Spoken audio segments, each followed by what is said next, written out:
There's two major factors I started martial arts, the school bully, and because I wanted to be able to defend myself against my father. The crop, the horsewhip, whenever we would do, in his words, something wrong, he would whip our bare legs with it, knock my little brother clean out on the floor.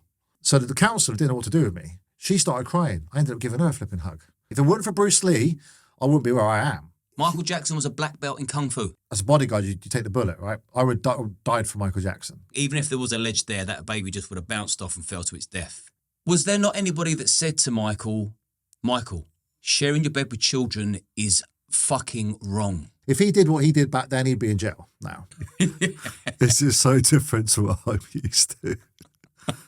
That's right, let's go for it. This is like Piers Morgan on steroids. Oh, sorry. It's good.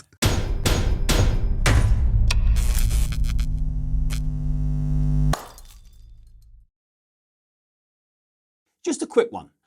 I want to thank our main sponsors, Bauer Security. They're a UK-based security firm that cover the entertainment, industrial, corporate and construction industries. I'm going to leave the links to their Instagram and their website below in the description so you can contact them direct. You can also find my own social media platforms down there too. And if you've got this far and you haven't yet liked and subscribed to the channel, can I ask that you do so? It takes 2 seconds, costs nothing, and it helps us improve the experience for the guests and for those at home watching. Thanks again. Your support is greatly appreciated, and I hope you enjoy this one. Matt? Liam? Thank you for coming on. Good to see you. Pleasure. You're probably the first guest I've had that's the almost exact same age as me. And I know that you've done loads of interviews. You put in Matt Fiddes in YouTube and you're everywhere. But this is going to be different. So if anybody has watched any of your previous interviews before, please don't think this is going to be the same. We are going to cover similar ground, but we're going to get under the bonnet of stuff. We're going to talk about your early life. I want to touch base on the bullying because there's a lot of that goes on now, and look where you are and who you are now. Obviously, the massive chapter of Michael Jackson. The aftermath of that, we're going to talk about Yuri, all the celeb circles, your business, and then I want to get right into Matt Fiddes, the man beyond the bodyguarding, beyond the business. I really want to get into your headspace and find out everything about you. So this is going to be a long format conversation interview, and it's not just going to be Michael Jackson based. I want to find out about you, because to be in the position that you got to be in the presence of that greatness, you've got to be a special person yourself. So it's okay focusing on Michael Jackson because he's the obvious hook, but there's obviously a hell of a lot more to you than people already know. Exactly. So can we start with the bullying? Yeah. I find it very hard to believe anybody would ever consider bullying you, seeing you stand at 6'4", strapping, but I know it happens. So if we just go back, touch base, I know you're from Swindon. Sure. So tell me about a little bit about your parents and home life, but we'll move quickly into bullying, like your relationship with your mum and your dad. Yeah. And then we'll slipstream that into bullying, and then we'll just let it flow from there. Yeah. So I want to make it clear to your audience too that there is no questions off the table on this. You can ask me anything you want to ask me. And yeah, out of all the podcasts I've done, this is the only one I'm actually a little bit nervous, Liam. I've got to be honest. I've watched some of your stuff before. So I'm excited for this interview. They're saying I like a bit of a challenge. So early life, mum is one of 14 children, very religious background, Catholic upbringing, very strict, go to university, get a degree. She home studied to become a lawyer. So it was expected of all the grandchildren to go to university, go to college and so forth. Dad comes from get a trade. Now, he worked for Brunel Railway, which is a very industrial age, goes back generations, right back to my fourth, fifth generation granddad. So the assumption was really that I would do what Dad did. I would become an engineer for British Rail at Brunel Railway in Swindon, and encouraged by my granddad and so forth, and just follow the family way. Or I would go to university and had a great love of animals. They were hoping I was going to be a vet. Issue was, I hated school, and it wasn't just because of the bullying. I just hated school right from day one. I used to be very good at coming up with stories from my mum. and convince her very well that I was not very well and, get off school. And I had this flipping bully at school, Liam, who used to kick the living daylights out of me and torment me and knock the confidence out of me and so forth. We're best friends now by now. We'll get onto that later. What age was this bullying? 5 to 7. I've been bullied all my life. I'm bullied now. Even while we're on this podcast, there'll be people talking shit about me on Google, Instagram and stuff. It never stops. You got to accept it's kind of part of life, really. I think sometimes we make a bit too much out of it. And it's quite controversial me saying that, but when I'll talk about it more in context later on. But the first bully was a guy called Anthony Reap, and he gets the flack for it, but he's cool with it. But he was the catalyst for me to start martial arts, because the kid next to me at school, very much benches tables like this, was saying that this kid who sat opposite us, he was kicking me under the table. It don't sound big when you're 44 years old, but when you're 5 years old, when you're trying to get into school, meet new friends, your confidence is gone. And once your confidence is gone, everything's gone. You've got nothing left, have you? Was you different to other kids then? I was very skinny. I was short for my age, and vulnerable. And the bully was from a very successful family, big set, a lot taller than he should be for a 5, 6, 7-year-old. Very confident, made for greatness, and he is. He's done incredibly well. And I was just worried he was going to beat the life out of me. The other thing too, which I've not talked about on podcast before, but I think it fits quite nicely into this one, is I got not a great relationship with my father. As I've got older, I'm a lot more forgiving. I just felt my dad was a bit tough on me in terms of verbally and physically. I thought he was a bit harsh. Did you feel like your dad was bullying you also? I felt like my dad was picking on me unnecessarily all throughout. I left school. I left my house at 16th birthday out of there because of my dad. Out of there. I couldn't put up with that. Oh yeah, I won't swear on here, but I couldn't put up with him any longer. So it was prolonged then? Yeah. It was. What word would you use to describe your dad's treatment? Aggressive. He used to stupid things like throw skateboard at my head and knock me out on my driveway. And is abusive too strong a word? Not in today's world. No, back then probably not. It's not something. I remember calling childline once because I thought this is not right. I mean, I was really into. A lot of people don't know, but I was really into horse riding. I was really passionate about horse riding, and I got good at it. And when you get into horse riding, you get the crop, the horse whip. It's just quite standard. Giddy up. Yeah, my dad basically hid it, and whenever we would do, in his words, something wrong, he would whip our bare legs with it, and then we'd go to school the next day with all these marks on our legs and try and justify that to the teachers. Now, back then you could do that. You try to justify that to your teachers. Now, if he did what he did back then, he'd be in jail now. I called childline. It was tough. So he was harsh on me, but then, I love him for it. He's still my dad, and we don't talk. We have no relationship because of this now. I did confront him about it once. We had a fight, and that was the last time I ever spoke to him 16 years ago or so.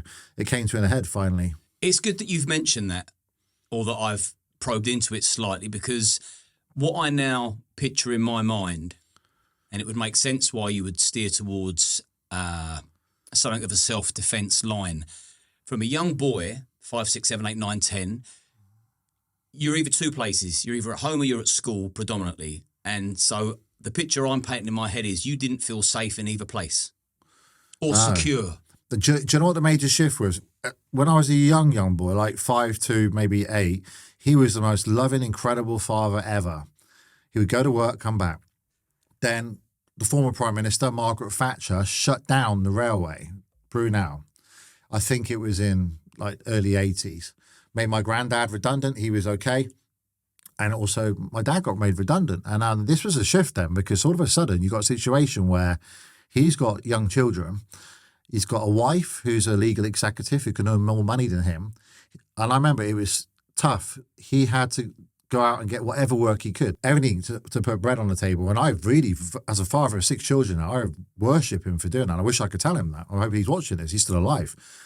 But he went out and worked hard. But when the shift really happened was in 1989, when Mum could earn significantly more than what my father could. they switched roles. He became house husband. She became the breadwinner. And I remember my grandfather coming into the house and laying into my dad, like, you should be providing for your wife and kids. And it was very unfair. I can remember the conversation to this day.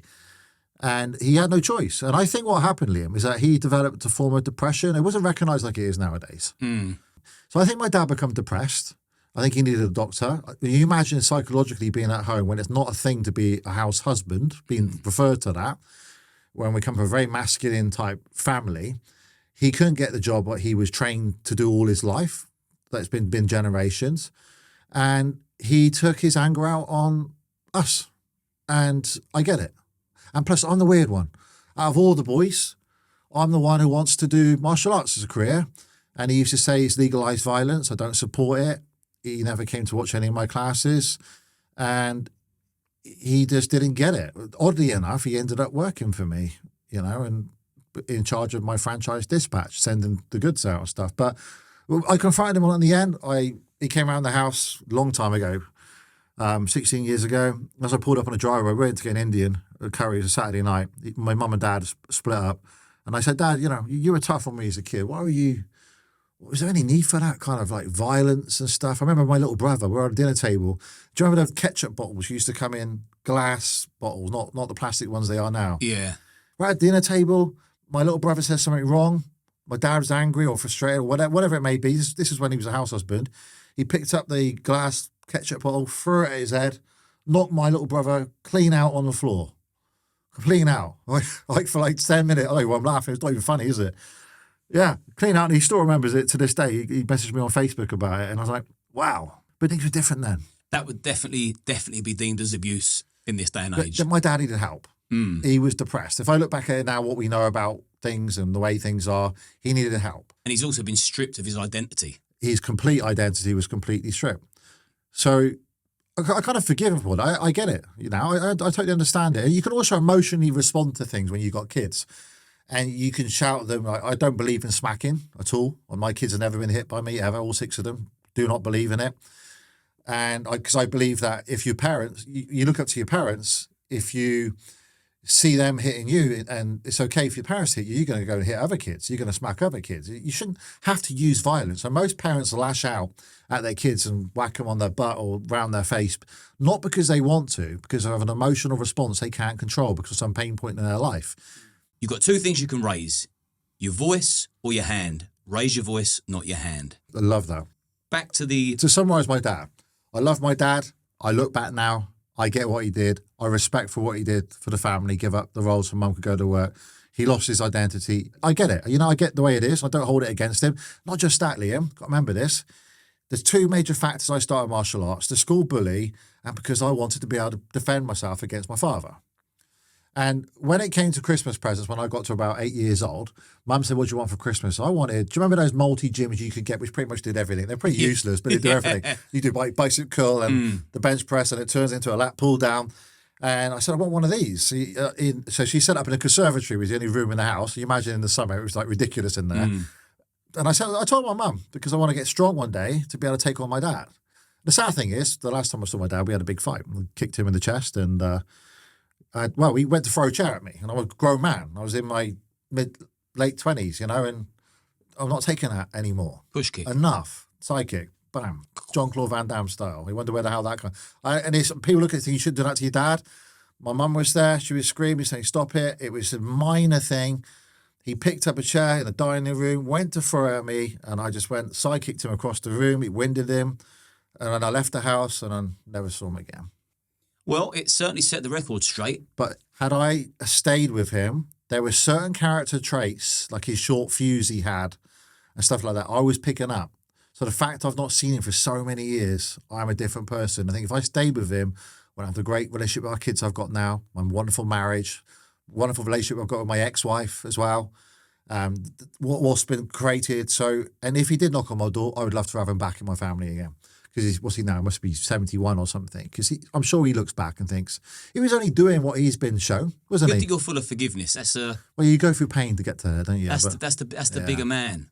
That is the bigger man. Fair play. So have you always been this calm, by the way? No. When you was a kid, was you more of a live wire? When I started getting successful between 18 and 20, 9. That was a live wire, yeah. Well, let's cut. Look, before we get to when you was 18, because I know that your life really did take a big change around that time. Let's just go back to the school bully and the transition to martial arts. Because martial arts is a massive part of your life. Yeah, that was everything. Yeah. So I can't remember the kid next to me's name. I wish I did, because I'd love to shake his hand.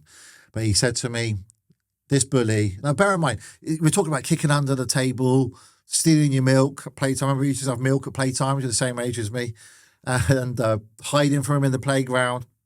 But yeah, when you're 5 to 7, that has an impact. This kid next to me said he was doing a martial art called jiu-jitsu. Come along, free class for first leg, so I knew my parents wouldn't fund it. And so you get on. I hated it. I was useless at it. I didn't like the throwing. I didn't like landing on my back. I didn't like grappling over other boys, and just didn't like it. It wasn't for me.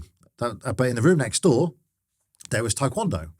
And for those people who don't watch, in taekwondo, it's very much with the legs. And I've always had long legs. I'm 6'4", so I wasn't 6'4", flipping 7 years old. But I could just already do most of the stuff, most of the kicks. I could already do the side splits. I could do the front splits and the side splits. And there's genetic reason why. I believe a lot in genetics, which I'll go into later. I could do all the high kicks. And the instructor just thought, you are going to be my next superstar. And going back to mum and dad and saying, will you fund this, was a complete no-no. But the instructor didn't care. He just saw in me something that would help him and his martial arts club. So he took me under his wing. At what age? 7. And he trained, and I trained 5 nights a week. And when I was home, I trained. I shut myself in the bedroom, and I trained my little brothers and practiced on them as well in a nice way. We all got on back then. And I was a martial arts fanatic. And I know everyone's got a TV in their own rooms these days, but back then we had one TV in the living room. I used to get up at 4 a.m, creep downstairs before school, watch Bruce Lee's films, Jean-Claude Van Damme, Steven Seagal. I know every word to Bruce Lee's films.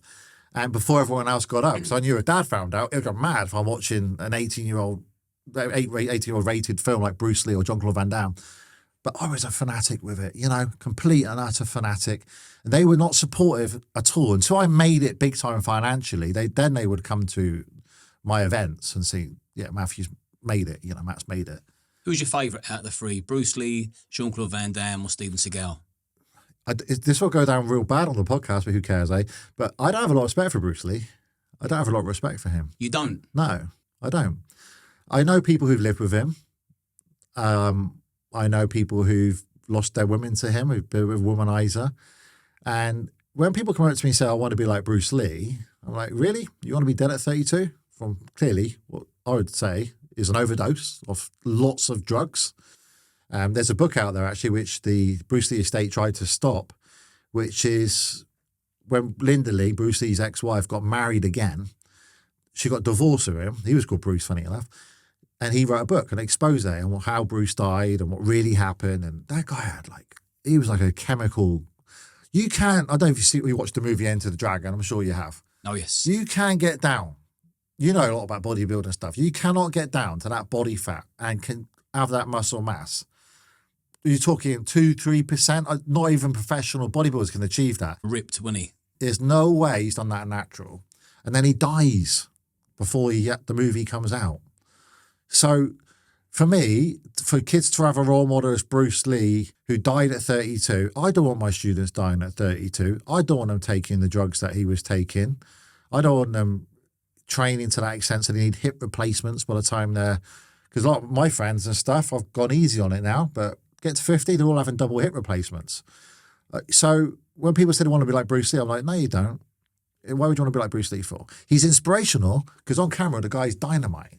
He's the first action star, first person to make martial arts mainstream. If it weren't for Bruce Lee, I wouldn't be where I am. He put martial arts out there in a big way with the Big Boss, Fist of Fury, Way of the Dragon, Enter the Dragon, and then he did half a Game of Death, 10 minutes, 15 minutes of it. The way he looked, the way he was on screen, incredible. Now, Jean-Claude, I've met Jean-Claude many times, bit of a character, but he is what he is. He could do all the kicks and he could do all the stuff and all the rest of it. But the real genuine one out there, if you terms of martial arts star who can do the business, who gets a lot of stick, is Steven Seagal. He is the real deal. Talks the lingo. You would take on Steven Seagal? I'll tell you. I tell you, Seagal's the real deal. He is. Love him or hate him, he's the real deal. I know I'm veering off slightly, but we'll bring it straight back to your martial arts career. But I've just got to know, what is your favourite Steven Seagal film? Under Siege. It's a good film. Mine's Hard to Kill. Yeah, that was good. See, that is what I was going to... I knew that there'd be lots of stuff that we used to watch. Yeah. Because we're the same age. Yeah. Bruce Lee, Jean-Claude, Stallone, Schwarzenegger. Oh, Arnold's my idol. Literally. I mean, that guy's just... See, I'm Stallone out of the two. I watched his reality series recently, and yeah, the guy's great. He puts his family first. And Schwarzenegger, obviously, made that fatal mistake of having an affair at a time, but to win in 3 sectors from landing in America and having nothing and being the king of bodybuilding, the best ever, and then being the highest paid movie star of all time, and then being the governor of California. And the only reason he wasn't president of the United States is because he wasn't born in America. Had that law be changed, it still might change, he would be the best president, because you need business people running these countries, not Muppets. You know, that's why I'm a big fan of Donald Trump. And I was at Nigel Farage's 60th birthday party recently, and Donald Trump zoomed in to wish him happy birthday. He runs tycoon businesses. He knows what the real world's like. He knows what people want. We don't need people who go to university graduates to run countries. Anyway, I'm off topic now. I'm ranting. My fault. I started talking about Stallone and Schwarzenegger, but that it's great to include that in the podcast. It gives people a better insight into who you are, which way you lean politically. And I think there's a lot of people out there that support Trump secretly that won't want to say it because they don't want to get lambasted. But the world is a business. And economy's a business. So if you run a company and you run it insolvent, you will go to jail. So if you're knowingly running and you owe too much money and you're running a company that's insolvent, you can't afford the services bills, you go to jail. So the UK at the minute, let's talk about the UK in general, we're 3 trillion in debt. I can't remember how much the interest is on that loan. I think it's Nigel Farage told me it's like 200 million a month or something like that. Well, how do they get away then with having their own set of rules where they can run a country, waste money, fund wars that we're not involved with, come up with these vaccines and all the rest? Who knows what went on there? I don't want to get into that too much because I don't know myself. None of us know, do we? And how come they can get away with running the economy, which is a business? It's insolvent. The UK is insolvent right now. It's in big trouble. Just to drive here today, potholes galore. This has probably been the most expensive podcast I've been on. So I'm coming with my Ferrari. God knows what damage has been on the way back. My wife's driving. She said, this podcast better be good because I think we've ruined the car on the way here. It shouldn't be like that. We're one of the highest tax countries in the UK. But we got university graduates running the country who've never run a business before. How does that work? That'd be like you taking a kid to a swimming teacher who can't swim. It's screwed up. It's a mess. That's why I'm a fan of Donald Trump, because Donald Trump has been there, done it. School of Hard Knocks, entrepreneurship. He knows America's a business. The economy's a business. We should have Richard Branson's running the UK. Not some flipping university graduates, inherited a load of money, married to a billionaire, has got no sense of what people watching this podcast want in their life. Anyway, rant over. Let's get back onto the subject. I'm glad you've done that, and we're going to leave that in. Thank you. So your martial arts career, it began from a very, very young age. And how did that progress from 7 right up until 18? Yeah, so Competing. a complete addict to martial arts. I mean, a nut. So we talk about genetics, right? I could never be Arnold Schwarzenegger. Neither could you. And if I do a spinning kick, because I'm 6'4", very long legs, people go, wow, you're shorter than me. If you did the same spinning kick, people won't have such a reaction. Genetics plays a massive part in anything at all. Now, I was privileged that my grandfather on my mother's side, Sean Norris, he was 7 times Irish weightlifting champion. He was picked for the 1960 Rome Olympics. Complete legend. And he could do all the backflips, gymnastics, you name it, he could do it. He's just genetic freak. So he had all these 14 kids. And he was hoping one of them was going to have some kind of athletical flair to them. Now, you can imagine he's probably over 100 cousins I've probably got now from that down there. And then I come along and he sees in me somebody, okay, I'm not good at school. I can't write. Even today, I could just sign my name. That's all I've had to do. It's never really stopped me. Failed on my GCSEs, which is a big no-no for my family. Got out of the religion, which is a massive no-no. I completely ousted out of the family because my mum decided not to be for us to be Catholic anymore, take us out of Catholic schools. Now, my granddad should have disowned me, but in fact, he didn't, because he recognised little Matthew here could be the next Sean Norris. So instead, he taught me bodybuilding, training. I used to go around his house in Swindon, 9 o'clock at night, and train with him. And having that kind of education at 16, where you're training with a former champion who knows nutrition, who knows everything it takes. And he believed in me, man. That guy would get the bus. He had his license took off him by that point. He was in his 70s. But he would get the bus to come watch me do martial arts classes. My parents didn't, but he did. And all my other cousins were criticised if they didn't go to church on Sundays. They were treated harder than me, whereas he kind of gave me a bit of a pass, a ticket, really, because he kind of saw. And right up until his death, we were very close, extremely close. So, yeah, genetic-wise, clearly, the flexibility, the kicks, the cardiovascular, the persistence, the drive came from his side. There's a big genetic thing there. And anybody can't just pick up weights and go to a gym and become Arnold or the next Dorian Yates or Jay Cutler. It isn't going to happen. I can't go and be a professional runner. A lot of it does come down to, there is some things you can do to expand your genetic potential. But for me, I just had that flair. And he saw it in me. When you got somebody suddenly saying, yeah, Matt's good at this. Yeah, God, he can kick. He's fantastic. And I was winning competitions after each other. Your confidence going up. And every time you get a new grade, you're failing at school and everyone's telling you what you're doing wrong at school. But I'm actually got my martial arts instructor telling me, you're good at this. You're going to be a champion one day. This could be your career one day. And you get your colour bouts, yellow, orange, green. You work your way up. And every time you get a bout, you feel more confident. You get to black belt. Got to black belt at 12, which is unusual for back then. So I nailed that in like 5 years or so. Well, bear in mind, I'm training every day. I meet people all the time. They come up to me and go, I trained with you 20 years ago. If I was still training, I'd be a 7th dan. And I'm really polite to them. And I walk off and I say to my wife, they wouldn't go 7th dan because they're quitters. They quitted it. They're not got the consistency. If you give me someone, say, Matt, take this person, train them every day, 3 hours in the morning, 3 hours at night, and they have 1 day off a week, say, 6 days a week for 6 months, that would be a better martial artist than someone who trains once a week for 30 years. We've learned now in time, intensity is important. So back then, from 7 to 12, I was intense. I was trained like an animal. And with granddad, with the weight training, with martial arts instructor, with martial arts training, school couldn't care less about that. I just thought it was pointless. Sat in my mathematics class and the teacher saying, how many different ways can you put 50p into this is a mock GCSE question. How many different ways can you put 50p into a red phone box?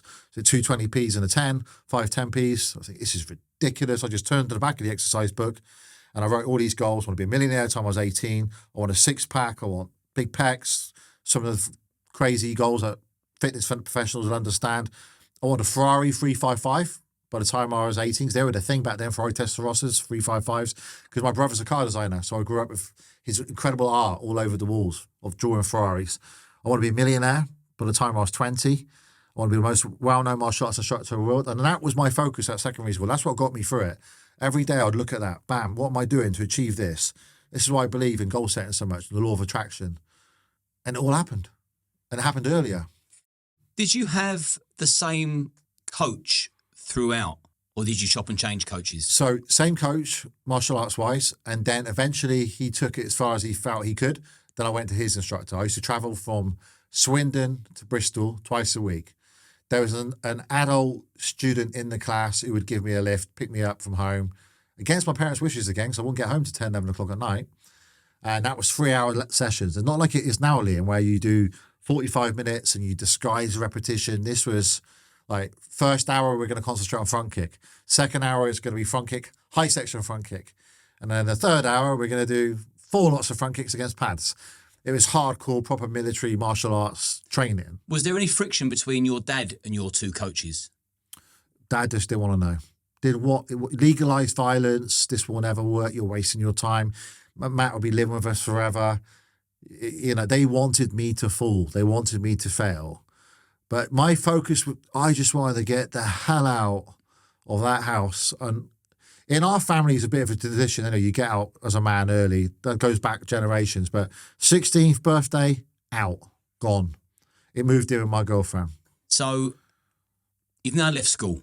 Yeah. No qualifications. Nothing. Martial arts, obsessed. Yeah. And then so how did How did that gap between leaving school and meeting Michael Jackson, what happened in that little gap there? Yeah, this is the fairy tale part. This is the crazy part. So I left school 16, was young, and I felt, what can I do? I want to start my business.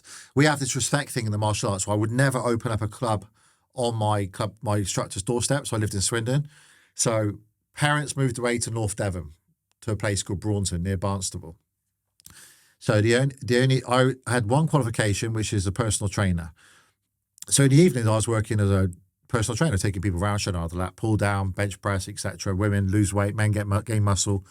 And I moved in with my girlfriend. They were gracious enough to take me in at 16. They found it was a bit weird, the whole situation. She was older than me, a couple of years older. And they took me in, and I lived there. But the gym went bust. So I was no income, nothing. So I had to put cap in hand. Me and the girlfriend moved to North Devon and moved in with my parents. And that was pretty harsh. So it was like, In the end, I got a job as a lifeguard for £2.75 an hour at North Devon Leisure Centre. And she got a job in the fish and chip shop there, because it's very much a tourism place. And I wanted to get out of the house. I had to get out of the house. Me and Dad were just like arguing all the time, and he's putting me down all the time. Mum was like, she's always, yeah, you did do well at school, but there's no such word as can. So I remember Mum used to say, there's no such word as can't, Matthew. You can do whatever you want to be. Look what your granddad's done. Like, meaning her dad, the weightlifting one. So we moved into this bedsit just to get the hell out of the house. So I couldn't handle it no more. We could afford it just about. It was £30 a week. It was the worst living conditions ever. I got evicted out of 3 bedsits because we couldn't afford the £30 a week, £35 a week, until I could work this thing out. And then I kept on putting off the martial arts side because I just felt I'm too young. And I read somewhere, men who got long hair are seen as older. And so I grew this ponytail.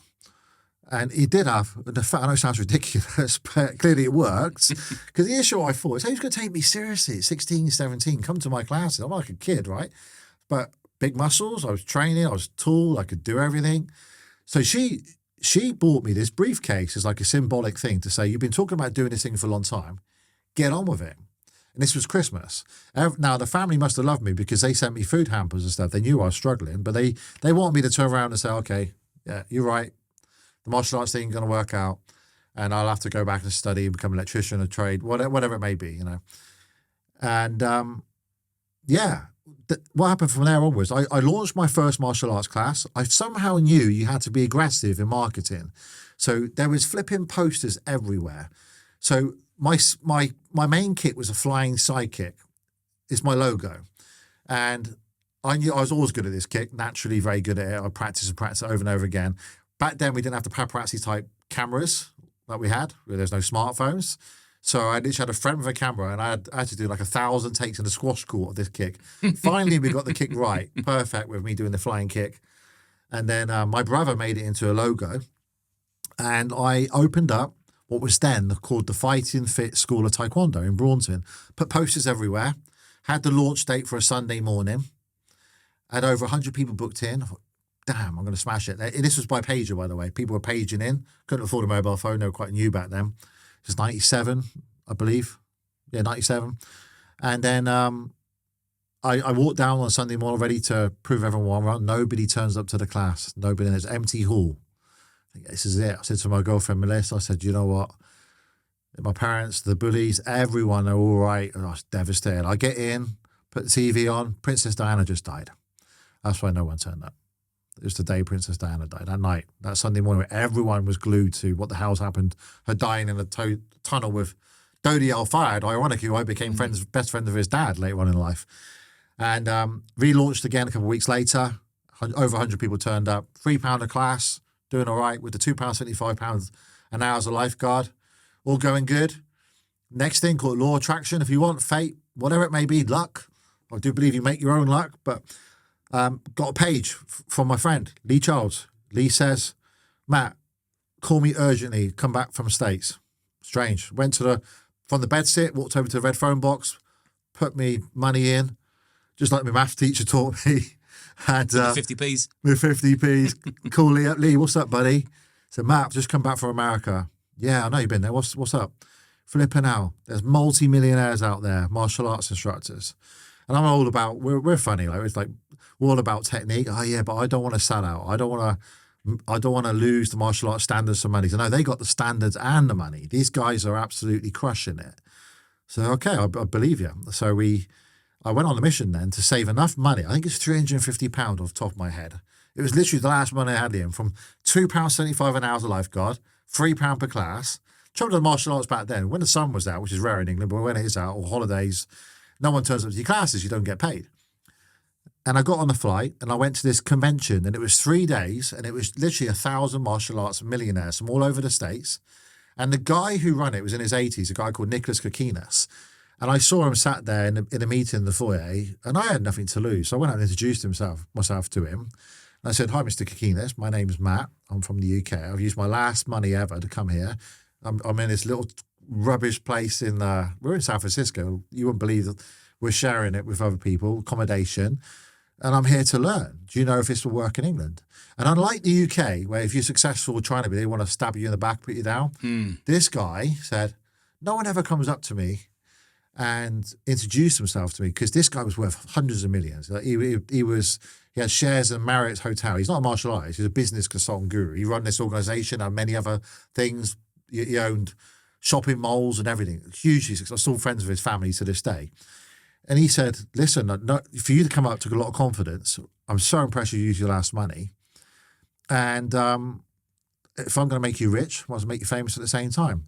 And that's his exact words to me. And he said, I'm going to tell you, for the next 2 weeks, you're going to follow this person around, this person, you're going to get up 4 in the morning, you're going to, we called it modeling back then. I think Tony Robbins phrased that, where you study someone and what they do, their patterns of routine.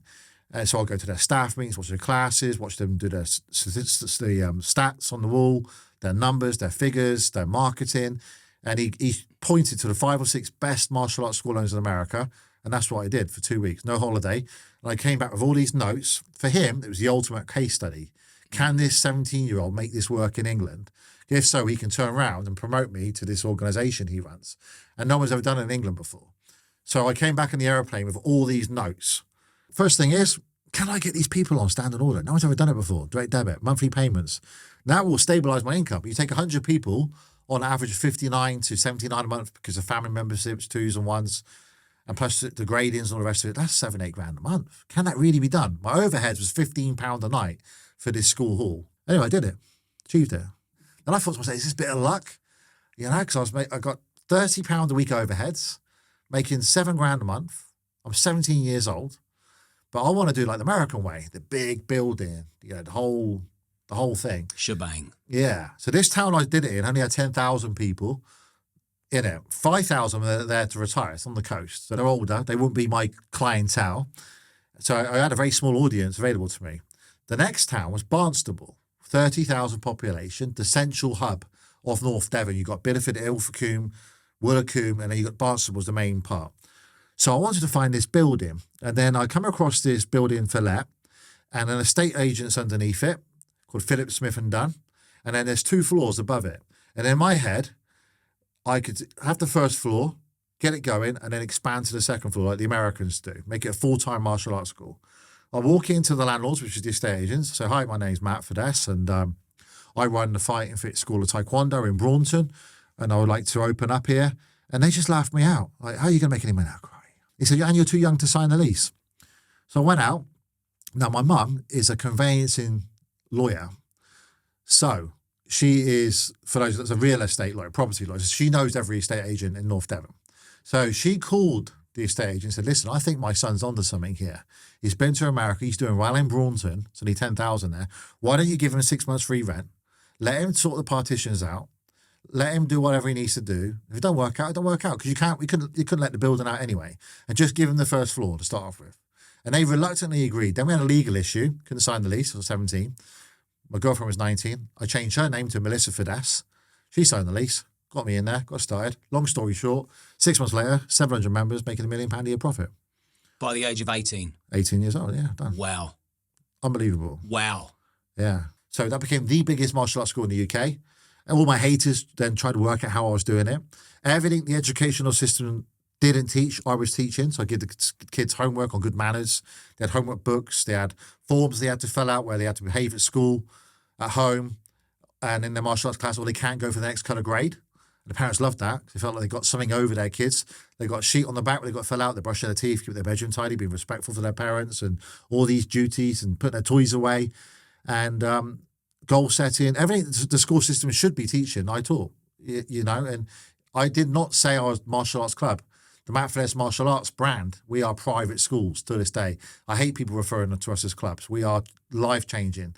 You can compare us to a private school. We offer a service that you won't get in an academic school. Listening to your story there, it just makes me, I mean, obviously, if you was to bottle hindsight and sell it, you'd be a multi-millionaire. You are. But not only should you do more, if you're being brutally honest, you can do more. So, how did you meet Michael Jackson? Okay. So, try to dodge that bit for as long as I can. I know. Right. So, Mike, one of the parents worked for a news agency called Southwest News Services. Basically, he's a journalist. He supplies stories to newspapers. He's got a son and a daughter in my martial arts school. He sees the Ferrari outside. Works out on a calculator. They're not stupid. Because by then, I did 5 locations. So I was doing 1.5 million a year profit. Franchised it? No, not yet. Michael taught me how to do that. So these 5 I own myself. But it's 1.5 million a year profit. And he came up to me and said, Matt, can I do a story on you? And I was like, yeah. He said, well, you tick all the boxes. You bullied at school. You got no qualification. Your parents were against you. You were shy. Look at you now. You're clearly making a lot of money. You got a car to kill for out there. And you're still a teenager. 18, yeah. 18. And when you get the confidence knocked the hell out of you, you're looking for significance. So for me, I would like to have been in the local newspaper, get a bit of recognition, another screw you to my parents, my bullies and haters and so on. And the other thing I want to do is be in the martial arts magazine that I used to buy every month for my BMX bike, my pocket money, and recover the cover. And anyway, Nick went away. Nick comes to the report and he said, I'll see what I can do. I said, will it be in the local paper? I said, yeah, I think it will. He knew damn well that was going to be massive. Anyway, the phone was ringing off the hook one morning. I wake up late. I'm not a 5 a.m. person. I don't work to get rich and earn millions to want to wake up at 5 a.m. I want to lay in. I want to lay in with my missus, and I don't want to be getting up at 5 a.m. All respect for people that do that. I've not worked my life to go and get in an ice bath at 5 a.m. I still have to do that. That's great. And there's lots of benefits to doing that, but it's not so much the time you get up, it's the routine you put in place. You could do that at 3 o'clock in the afternoon. There's certain things you can do. Anyway, we'll go on to that later. So, yeah, phone ringing like mad, the landline going like crazy. You think, what's going on? And then you couldn't see the numbers in those days. So I'd ring up and there'd be news reporters. And I was like, oh, dear, I don't like this. I put the phone down. And then rang up one time, Mum called. She said, Matt, go down to the local fuel station. And you remember same age as me. You go to the fuel station back then, you'd have at the front all the tabloids and broadsheet newspapers there for sale. Mm-hmm. At the fuel tank. And I was on every front page. It was everywhere. Wild. It went massive. And on the back of that, I ended up being on Trisha, Richard and Judy, Good Morning Britain, I think GMTV was called back then, This Morning, all the TV shows. And they were having millions and millions and millions of views as well. And on the back of that, world famous psychic, the UK, he's known more as a spoon bender, but around the world, he's like power of the mind, fills up stadiums, he's got TV shows. Yuri Geller was watching, told his team, I want to meet that guy because I want to do a video to combat bullying where he will do the positive mindset and I would do self-defense. So we'd give it out VHS to all the kids. So I had a half an hour meeting with him. And I remember, I didn't know how wealthy he was. The guy's insanely successful. Real estate, finding oil, he's made a fortune. So the gates open to it's got a replica of the White House on the next to George Clooney's house in Sonderland-Thames outside of Reading. Drove down there, met him, we got on really well. I had half an hour with him, that's all we had. And we became friends and we ended up making videos. We actually did we did 4 videos together. It wasn't the anti-bully one, it was like a kickboxing fitness where he would do the mind power. I'll do like kickboxing aerobics and in Asia I went to number 1 because Yuri Geller's a Pokemon card. Ungella, he's for Nintendo. So he's massive out there. And fame by association, basically, he took up there. And it was a great relationship. He saw in me something that he really admired. He was bullied at school. He loved how positive I am. He got on really well with Mum. And how I defied the odds. And we spoke daily. And we became close. Even now, he's 78 now. He sleeps 4 hours a night. I mean, he looks insane. If you see him now and compared to what he was when I first met him when he was in his 40s, there's no different. His resting heartbeat's like 38, 40 beats a minute. He exercises right. He eats perfectly well. the guy's an absolute flipping legend. And when I used to ring him up and say I got problems with the media or whatever, because obviously you can't have always positive in the media. Like I have student wants their money back and it was out of my hands and they weren't giving the money back, and then the newspaper would write it, and I'd ring him up and say, Yuri, the local newspaper is going to write this about me. And he's like, I love you, Matt. Call me back when you got a real problem. Put the phone down me. But you got to learn all this, don't you? Your haters are really your lovers, and so on. The people that are sitting behind the keyboards are the ones that queue up for your autograph. It's really strange the way it works. Did he get invited on I'm a Celebrity, Get Me Out of Here? Yeah, the first ever series. Yeah, I can picture him in the jungle. I'm sure I watched that one, but I can't remember a great deal about it. Did he ever speak to you about the experience? He loved it. And when he came back off that, it was like being famous, because in the 1780s, Yuri Geller was massive, like in our parents' era. Yeah. And that came round all over again, because I'm a Celebrity, Get Me Out of Here now, otherwise it gets 5-6 million viewers. So you're talking 30 million viewers then. So kids were recognising him and chasing him down the road with spoons and stuff. It was really different. And he was back on TV adverts and things. But no, he loved it. He loved the experience, loved the challenge. Now, his best mate, unknown to me, was Michael Jackson. So I went to a Michael Jackson concert. It was called History. And it was at Wembley Arena. On the way back, Yuri Geller called me and said, how did you find the concert? He wants some feedback. So I thought the guy was amazing. And to see a billionaire on stage dancing like that, and you don't just stand over a mic, you're like this, he's freaking going for it for 3.5, 4 hours. The level of intensity he puts into it, and he's been all around the world. I was nothing but impressed, but it was hard to hear him because it was just squashed, and you can't go to the bathroom or nothing, or you get a drink. It was just complete. The fans were completely obsessed. And he said, okay, that's good to know. Unbeknown to me, Michael Jackson was sat next to him. That's the mad thing. Wanting some information about feedback about how his show is from someone's in the crowd's experience. So, long story short, a few months later, goes by, and 3 o'clock in the morning, landline goes. I answer the phone, and it's Yuri Geller. He says, you've got to come to my house right now. And I'm like, okay, what's up? He goes, I can't tell you. He's got to come right now. And where was he living at the time? Same place, Solomon-on-Thames. He said, get in your car, stop whinging. You've got a Ferrari. I love you. Bye. Put the phone down again. Flip it. Massive row with my missus. Drive there. I get there about 6 in the morning.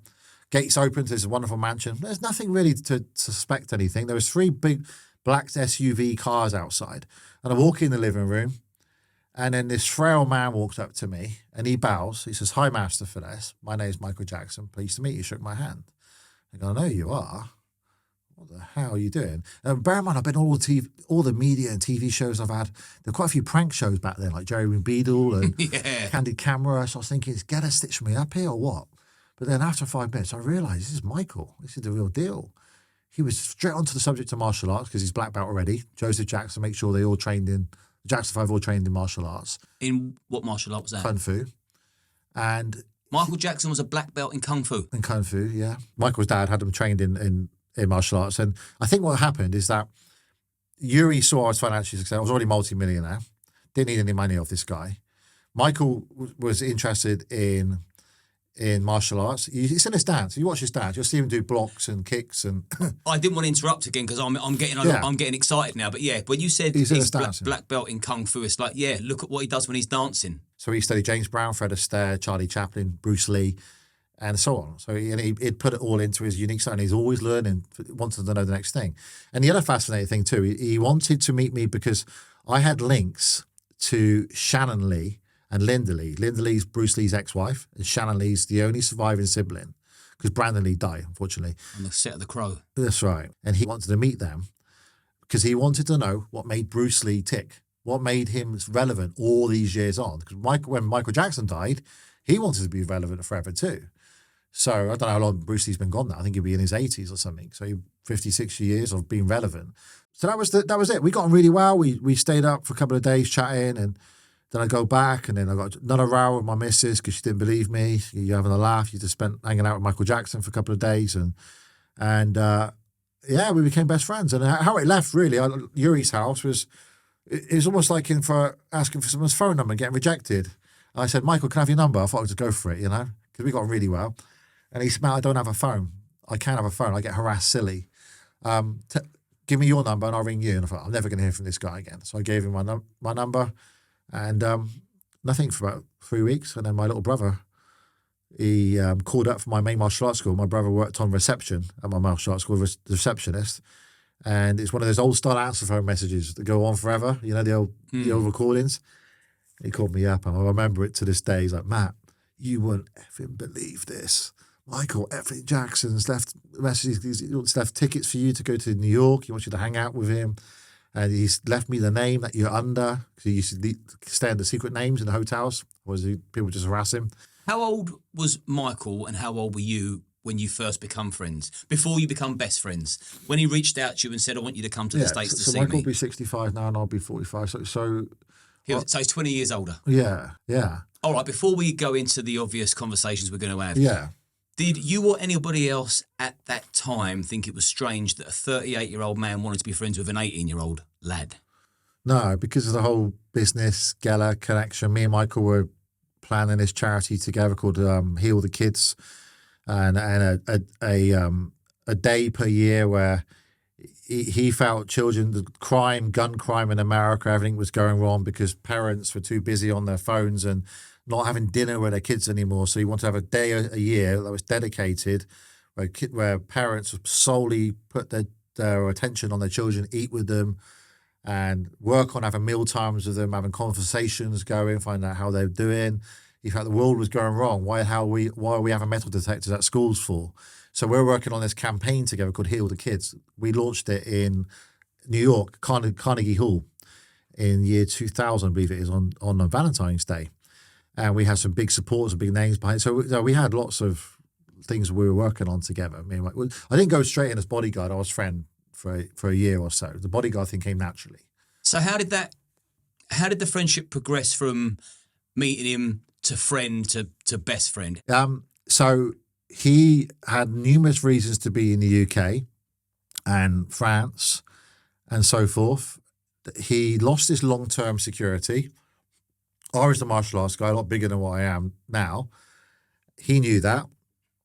I think in his head, he's very clever, very calculating, very shrewd. You don't get to be the most famous man in the world, a multi-billionaire, biggest selling album in the world, staying relevant for as long as he does, selling out concerts and being accused of the worst things and still selling out 50 shows. He's shrewd. The guy knew what he was doing. So he basically had this whole concept of whenever he'd come to the UK, I would be the person who would pick him up from the airport. And in the end, what turned out is that whenever I was with him, the paparazzi back then was a massive, massive thing. Now people just take mobile phones, they send it into the newspapers. So I would be the guy looking after my vulnerable mate. He lost his long-term security. I felt my mate was vulnerable, very sensitive soul, very shy. I know it's hard to believe because you see him on stage and he's a flipping animal with a microphone in his hand. Most shyest man I've ever met. Even when you're in the lift, he couldn't make eye contact or anything like that. And I was protective of my mate, and we just got on so well.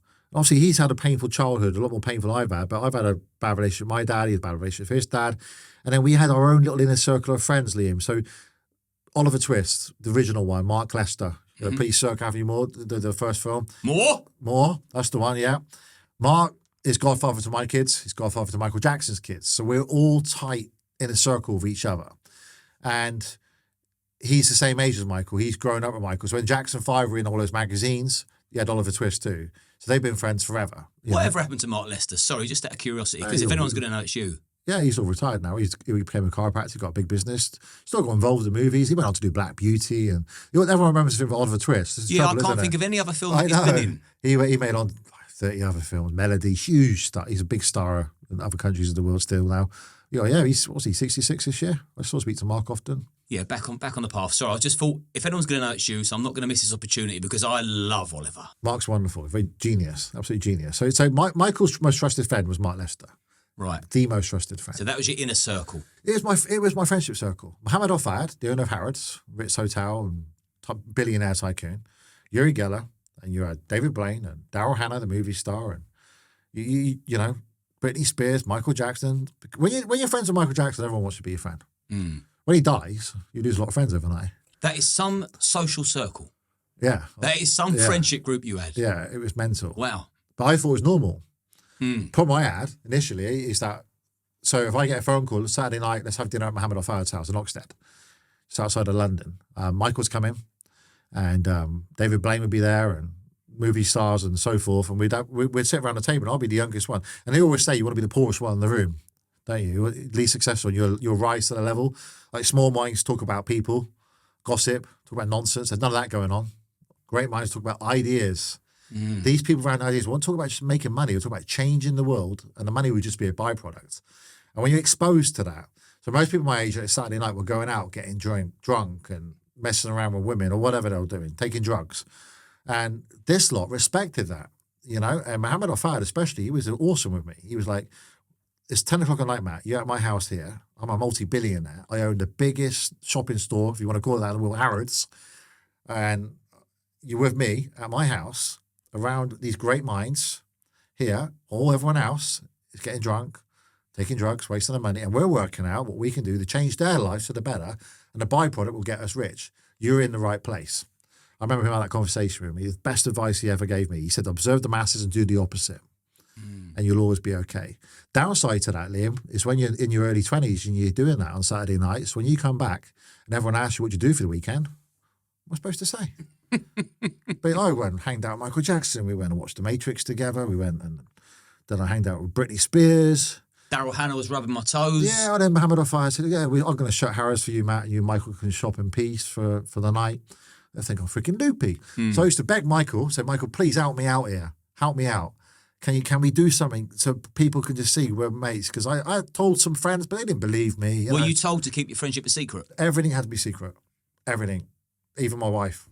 Everything had to be, where are you? Can't tell you. And that was tough. That ruined your marriage straight away. But it had to be, because paparazzi turn up, then who gets the blame for it? It's the problem, isn't it? If suddenly fans turn up outside a hotel or paparazzi turn up, someone's told them, and I don't want anyone knowing, so I'm not telling anyone where I am. I don't care. So my brother knew everything. I could trust him. And my mum knew everything. She believed it, obviously through Yuri. She was friends very, very, very close with him. Yeah, I suppose back then you couldn't just take a quick selfie and say, look. There was none of that. No. People say, well, why aren't there more pictures of you? There's thousands of pictures of me and Michael, but we didn't do selfies. No. Plus, he would cut me out of my life. Imagine he's my mate. Can I have a selfie, Mike? What are you doing, Matt? Wait, how many millions are you going to sell that for? You're gone. You're gone. You know, you can't even ask certain questions because I was in my 20s. Who am I to ask the biggest star in the world certain things? I mean, did he confide in you with personal stuff? Did Michael Jackson ever confide in you about his relationship with his dad? Yeah, we had a very memorable moment, and I'm very privileged to witness it too. He was in Neverland and he was practicing his famous spinning, and he fell over. And he hurt his ankle. Then he fell down the stairs. He's got this gigantic bedroom on 2 floors. He fell down the stairs, basically, and he broke his ankle. And he had the biggest thing lined up, for him anyway, was a talk at the Oxford Union, because it follows the greats, Nelson Mandela, Mother Teresa, and then they invited him, Michael Jackson. And he wanted to be Sir Michael Jackson. That's what he was working towards. He felt he should be honoured for his artistry. He's got the biggest selling album in the world. And he's not born in the UK, but they can do an honorary one. Steven Spielberg's got one apparently. He used to moan about that all the time. So he wanted to do this, no matter hook the crook, broken leg or not, on crutches. We turn up at the Oxford Union. On the way to the Oxford Union, we're in this transit. He liked to travel in like the 10-seater transfers, like airport type things. And they're blacked out, it's more comfortable for him. And he sat next to a spiritual advisor, a guy called Rabbi Shmuley Batek. And he was in his life for a few years. He did good for Michael at the time. And the speech at the Oxford Union was going to be mainly about his dad, how his dad treated him, how he was called certain names, the rehearsals, no childhood, etc. And the rabbi basically said to Michael, listen, surely it's time now to let this go. Michael by this point would have been 42, I think, 41. Yeah, 41, I'd say, 41. So he said, why don't you ring your dad now, Joseph, and just put it all to bed, kill it. Because Joseph got wind that Michael Jackson was speaking at the Oxford Union, and he knew it's going to be about him, you know, because he'd been on the Oprah Winfrey, and he talked about how he thought his dad was abusive physically and so forth, and called big nose by him and all this type of stuff. He was abusive though, wasn't he? Do you know what? The other brothers say no. But Michael's sensitive. He's different. You don't mess with Jermaine Jackson. You don't mess with Tito Jackson. You don't mess with Jackie Jackson. Michael is very sensitive. He would watch starving kids in Africa on the news and start crying. The guy, he would hear people couldn't afford to pay for funerals and he would send checks through the post secretly without him even though it's Michael Jackson behind it. He was a sensitive soul. But no, the other brothers, I mean, there's one brother that's only 1 year apart and they shared bunk beds together. They all had a great relationship with Joseph. Was Michael the favourite? I would say he was the favourite. I mean, he was the breadwinner. I mean, Jermaine Jackson was going to be the lead singer of the Jackson 5 and then they discovered Michael at a singing contest at school and then Jermaine got pushed out and Michael was pushed in. At that point, Michael was trying to be in the singer and then Joseph was like, get out of the way, Michael, get out of the way, get out of the way. And, you know, thank God they brought him in. I mean, but then I think Michael used to say to me he wished he had a choice of being famous because he didn't get a choice. He doesn't remember not being a superstar. I mean, that was the thing. So if it wasn't for Michael Jackson, Joseph Jackson would never have been branded a child abuser. As in physical abuse, you mean? Yeah, when I think not of a sexual, but whenever I think of Michael Jackson's dad, I always think he ruled with an iron paw and he was abusive because of all the stuff I've heard and read. Yeah, well, I spent a lot of time with all his brothers and so forth, and they don't speak about him like Michael did. But Michael was sensitive and he probably had it the hardest too. And you know what? He said Marlon Jackson had the hardest because Marlon was he younger? I think he's a year younger. Marlon is, and it was always like dance like Michael. Sing like Michael, be like Michael. And if he couldn't, he would get a beating. So Michael used to say to me, Marlon got it the worst. But anyway, in the back of his car, this rabbi convinces him, we're on the way to Oxford Union, get out of your life. So he goes, Matt, do you know where Joseph is? I said, yeah, I do. Joseph was in Las Vegas at the time, is where he had his home. So I dialed up Joseph, and back then we had these Nokia communicator phones on loudspeaker. Because Michael had this thing, he didn't want to put a phone to his head because he believed it caused brain tumors and Yuri used to brainwash him about that. I think there's some truth to that to some extent. So I handed the phone to Michael. I felt like I shouldn't be overhearing it, but it was, it's on record now because it's part of the court documents to do with his death and things. And then he called up. He said, hi, is that Joseph Jackson? I said, yeah. Hi, it's Michael Jackson. And when he said that, I thought, this is kind of strange. It's like a very distant commercial relationship. It's not like, hi, Dad, it's Mike. It was, hi, Joseph Jackson, this is Michael Jackson here. And it always branded, whenever he ring me, it'd always be on the answer phone, hi, Matt Fiddes, this is Michael Jackson, because his name is such a brand.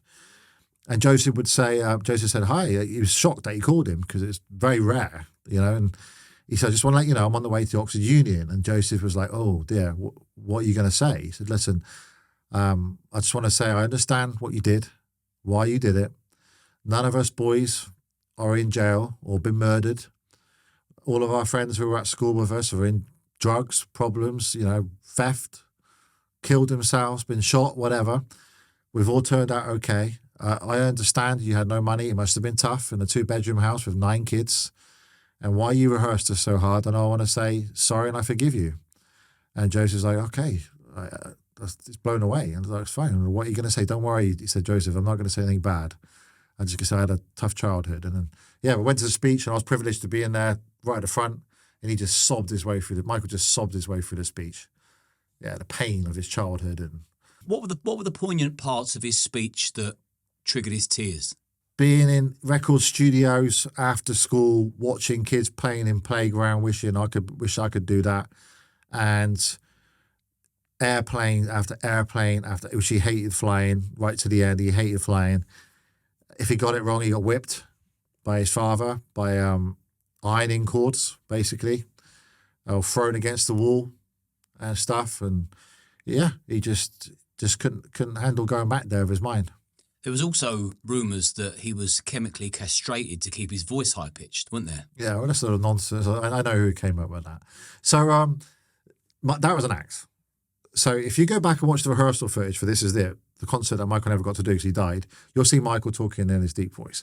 So we had certain instructions when we were around him. He wanted his life to be the greatest mystery on earth because he said if you want people to be interested in you, you need to be interesting. You've got to stay relevant. And there's other people who are very good at that, like Madonna and people like that, you know, awesome at that.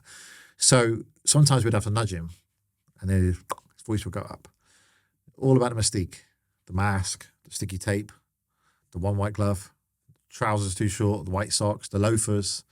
You don't really like that. You get the hotel room with shirt all come off, jeans on, T-shirt on, crack open the whiskey, done. He knew the fact. I remember once he said to me, when I'm on stage, Matt, he always does it for his backs to the crowd, an issue when he comes up on stage normally. And when I switch around, they're not waiting for the next Michael Jackson song. So they're waiting to see, what's he done now? How does he look? They're like glued to him. The media are glued to him. So when he used to put a mask over his face, he used to drive the media crazy. They want him even more. What's he trying to hide? The mask idea was from Howard Hughes, was wearing it. Michael had to have his wisdom teeth out. And back then, the advice was stopping infection to wear a mask. And going out, being Michael Jackson, wearing that wisdom tooth mask at the time, gave him a layer of protection from the public, he felt, with the sunglasses on as well, where he just gets stared at all the time. And he felt it was good. And then it became a thing. The media are like, what's he trying to hide? What's this about? What's going on? Is his nose falling off? So he kept that going. So sometimes we had to remind him to be in the mask with us too. If we would go to a bookstore or something, and they'd say, okay, I'll stir the media up. I'll do it. I'll wear it. And one time he came out of the room and when I had the real balls to actually say something, because it's hard. People say, why don't you do enough, Matt? But you remember, I'm still trying to work my life out myself. I was in my early 20s. Was you completely in awe of him? No. In awe of him business-wise, I know this sounds ridiculous. It was challenging. I wanted to compete against him. I wanted to be where he is. I felt there was no limitations in my life because I've somehow ended up in this, what we would call mastermind nowadays, most insane group of inner circle of mates who adored me and loved me. I'll do anything for them, look after them, protect them and so forth, go through hell for them. It's a very, very loyal circle of group. I think that's the key to friendship, is loyalty. It was non-transactional. Didn't take any money off Michael. He offered me a lot of money for protection of him and so on. Nothing at all. That's why it worked out so well. There's no money involved. I didn't need any money. I was already worth millions. And one time we had this big meeting lined up. He wanted to work with the United Nations. And the head of the United Nations, I think it was a guy called Kofi Annan. And we had to go meet him in London. Michael took ages to get ready. And hair dryer was going on, thinking, So my bedroom used to be off his living room in his hotel suite. So there'd be multiple, like 3 or 4 bedrooms in the presidential suite of a hotel. So because I was his mate, I would stay in there and also protect him at the same time. My brother-in-law would be the guy outside the door, especially in the night time, just in case fans get in or people meant harm to him. So my family would encase him, look after him. So I used the hair just to go on, the makeup artist go in, like, flipping heck, we're going to be late for this meeting. This guy's really important and we need to get in with these people because he wanted to get this charity involved with the United Nations. Anyway, I go outside, waiting for the corridor. Michael comes out and he's got the fedora on and he's got shades on and he's got sticky tape all over his fingers and he's got the typical Michael Jackson look. And I'm thinking, we're going to a business meeting. And the worst of all, I looked at it and he got conscious of it because I've seen this quite a few times. He had all this sticky tape on his nose, like crazy. And he saw I was conscious of it. He said, Matt, don't worry about my nose. It's allergy tape. It keeps the fuzzle duzzle happy. This little bit of allergy tape will guarantee me billions of dollars of publicity over the next few days because they'll say my nose is falling off and so forth. So don't worry about it. It's fine. I said, well, why you got sticky tape on your hands? You ever seen that in the plasters? I assumed that his fingernails were falling off. Yeah. So why have you got sticky tape on your fingers for? He goes, you just asked her. You just keep people interested in me. I want the whole world to say, why has he got sticky tape? Keeps me relevant. Why do I only wear one white glove? People follow it. It's really important. They follow the white glove. Why do I wear white glitzy socks? Because it stands out. So and I was like, okay, yeah, you're one smart dude. But of course it backfired in him later on in life with the social media age and now he's not here no more. So he lived and breathed show business. His brothers, I remember one of his brothers driving me and he's saying, one day I'd love to have my brother back in our lives.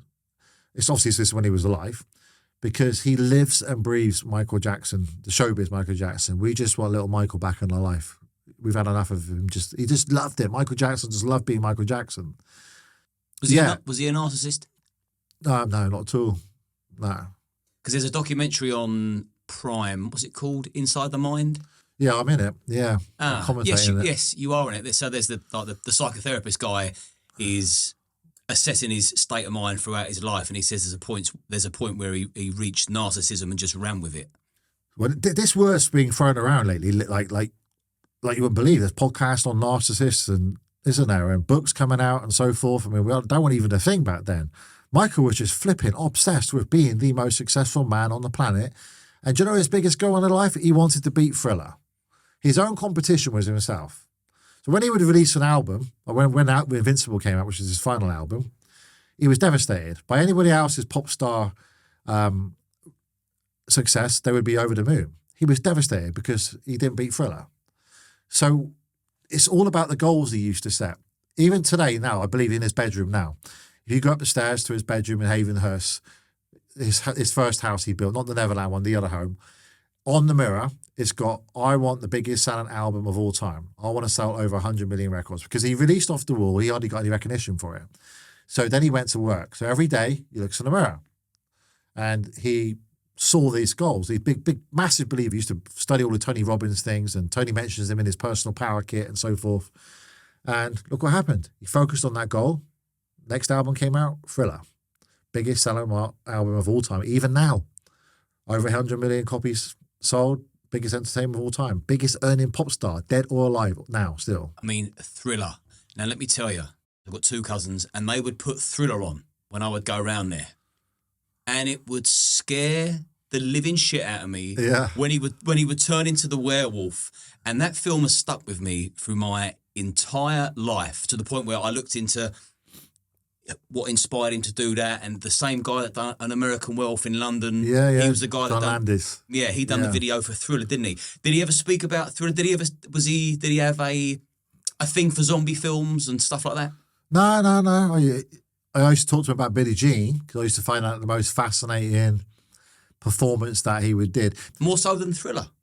Yeah. Because with Billie Jean, that was his own complete creation, where he just, if you strip that back, I don't know if you've ever seen the first time he did it, Motown 25, where he says goodbye to his brothers and off they go, and it's the first time he does the moonwalk ever, and it's just a spotlight on Michael. There's no special effects, there's no fancy costumes, there's nothing. It's just him with the movement, which he created the night before.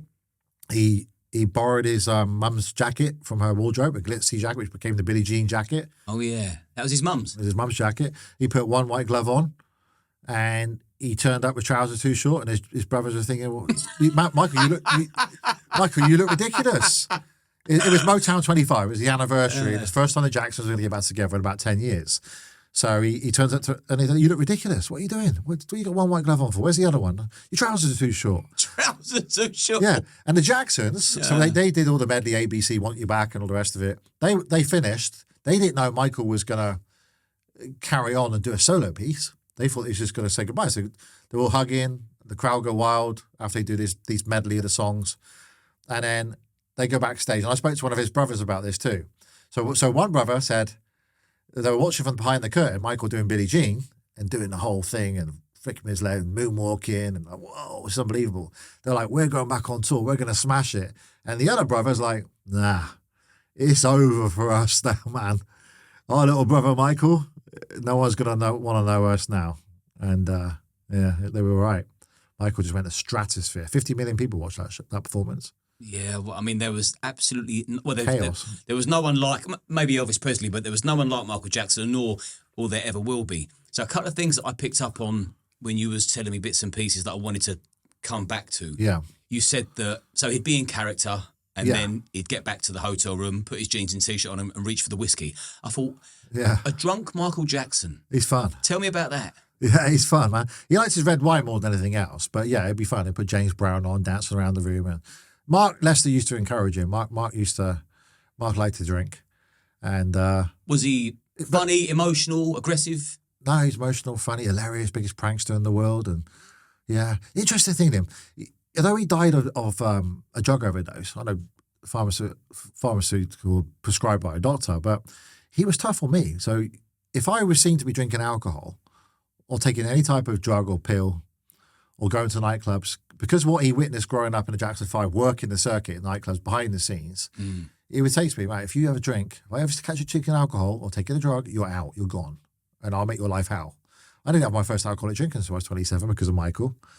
But he was fun. He was like crazy. Was he controlling? I'll tell you some funny thing. We're on an airplane, yeah? This is crazy for me because of my martial arts role, but I'll say it because it's hilarious.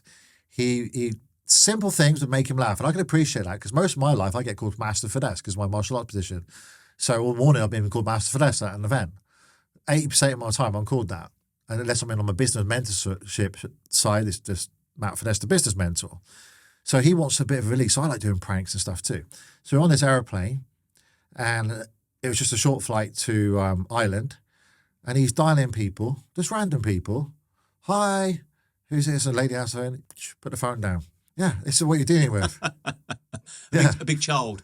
He's a huge kid, man. And he'll put like buckets of, big buckets of water on the door. You go in, you get flipping soaked. And I made a mistake once. He shut down Hamleys for us and my kids and my wife.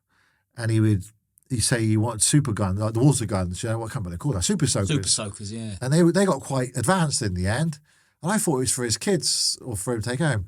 So I get all dressed up to get ready to go to an event. And I walk in the hotel room and he freaking blasts me, wet through, blasted super soakers. And yeah, the guy was fun. I miss him to death. He was a wonderful guy, great influence. Amazing to my kids, my family. My mum, right up into her dying day, man, he would ring her. He would pop into Kidderminster, sneak into her bungalow, sit down, have a coffee with her, you know, spend hours with her, keep her positive. Wherever he was in the world, he would ring her up. Guy was, I think she got given 6 months to live. She lived 4 years. He kept her going. The guy was a genius. I mean, the guy was just a living example. And he puts me to shame as a father. I'm a good dad now because the way my dad treated me, I felt was I'll just do the opposite. And the way I saw Michael treat his kids was unbelievable. Reading them bedtime stories over the phone when the kids are in New York, in Manhattan, because he can't bring them to England because there's £1 million ransom on a photo of them, unmasked. And it's Father's Day. And I get a phone call from President Clinton saying, he wants to speak to Michael Jackson. And I'll go into his room and he's on loudspeaker and so I'm reading my kids' bedtime stories over the phone for 4 hours. And I thought, that puts me to shame. And I'm not ringing my kids on Father's Day doing that when I'm away from them. The guy everything was blocked out. He was the most wonderful dad in the world. Fantastic. Before I get to the more sort of darker, sinister stories, which would be great for you to clear up one way or another because you knew him exceptionally well. As far as you being his bodyguard, now, were there any confirmed threats to his life? Were there times where you felt in fear of your life? Was you always prepared, always anxious, always paranoid? What was that? Was it like actually being his bodyguard? What were the hairy moments? Yeah, you'd get a death threat per day and you'd have to take it seriously, you know? And many times I've been on stage with him. You can actually see me reacting to it. So I have an earpiece in and then you have the Americans in the crowd looking like civilians. So how it worked with Michael, he was very respectful. If you have children, then you get pushed to the back. So as a bodyguard, you take the bullet, right? I would died for Michael Jackson. I loved that guy to bits. He was incredible to me. And we were close mates and that was that. We've had some very scary moments. We tried to catch it was his fault. He wanted to get a train to Exeter. He hates helicopters. Mohammed Al-Fayed said he'd give him 2 double-engine Harrods helicopters to fly us down. Didn't want to do it. The weather was bad. So we took a train. We turned up at Paddington Station. Didn't think anyone would bother. We thought we'd sneak on a train, no issue. Oh, dear me. It took us. We'd arrived on Paddington Station. They let us drive right up. We got Michael out. And literally, people were on the trains hearing that Michael Jackson's on the platform. They couldn't care less about getting home. They were just getting off the trains. And before we knew it, all the paparazzi from the hotel caught us up. And unfortunately, he hired a carriage, the Queen's carriage, the Queen Elizabeth at the time. And it was at the back of the train. It should have been at the front. They messed it up.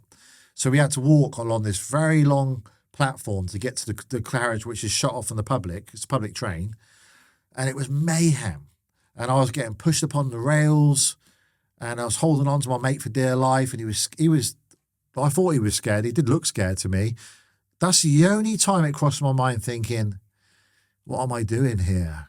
What on earth am I putting up with this? And the paparazzi trying to get him to react, shouting him abuse. One thing he did do too on the footage, if you look back at it, he went like that.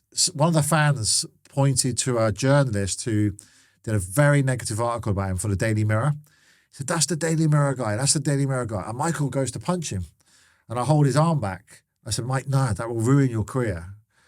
And I had to restrain him a little bit, you know, and we're literally going on like this for ages. In the end, Michael collapses to the floor and then he crawls between everyone's legs And then he gets into the carriage, and then I get in. I feel a bit guilty about it because it's a complete and utter cock-up. Not my fault.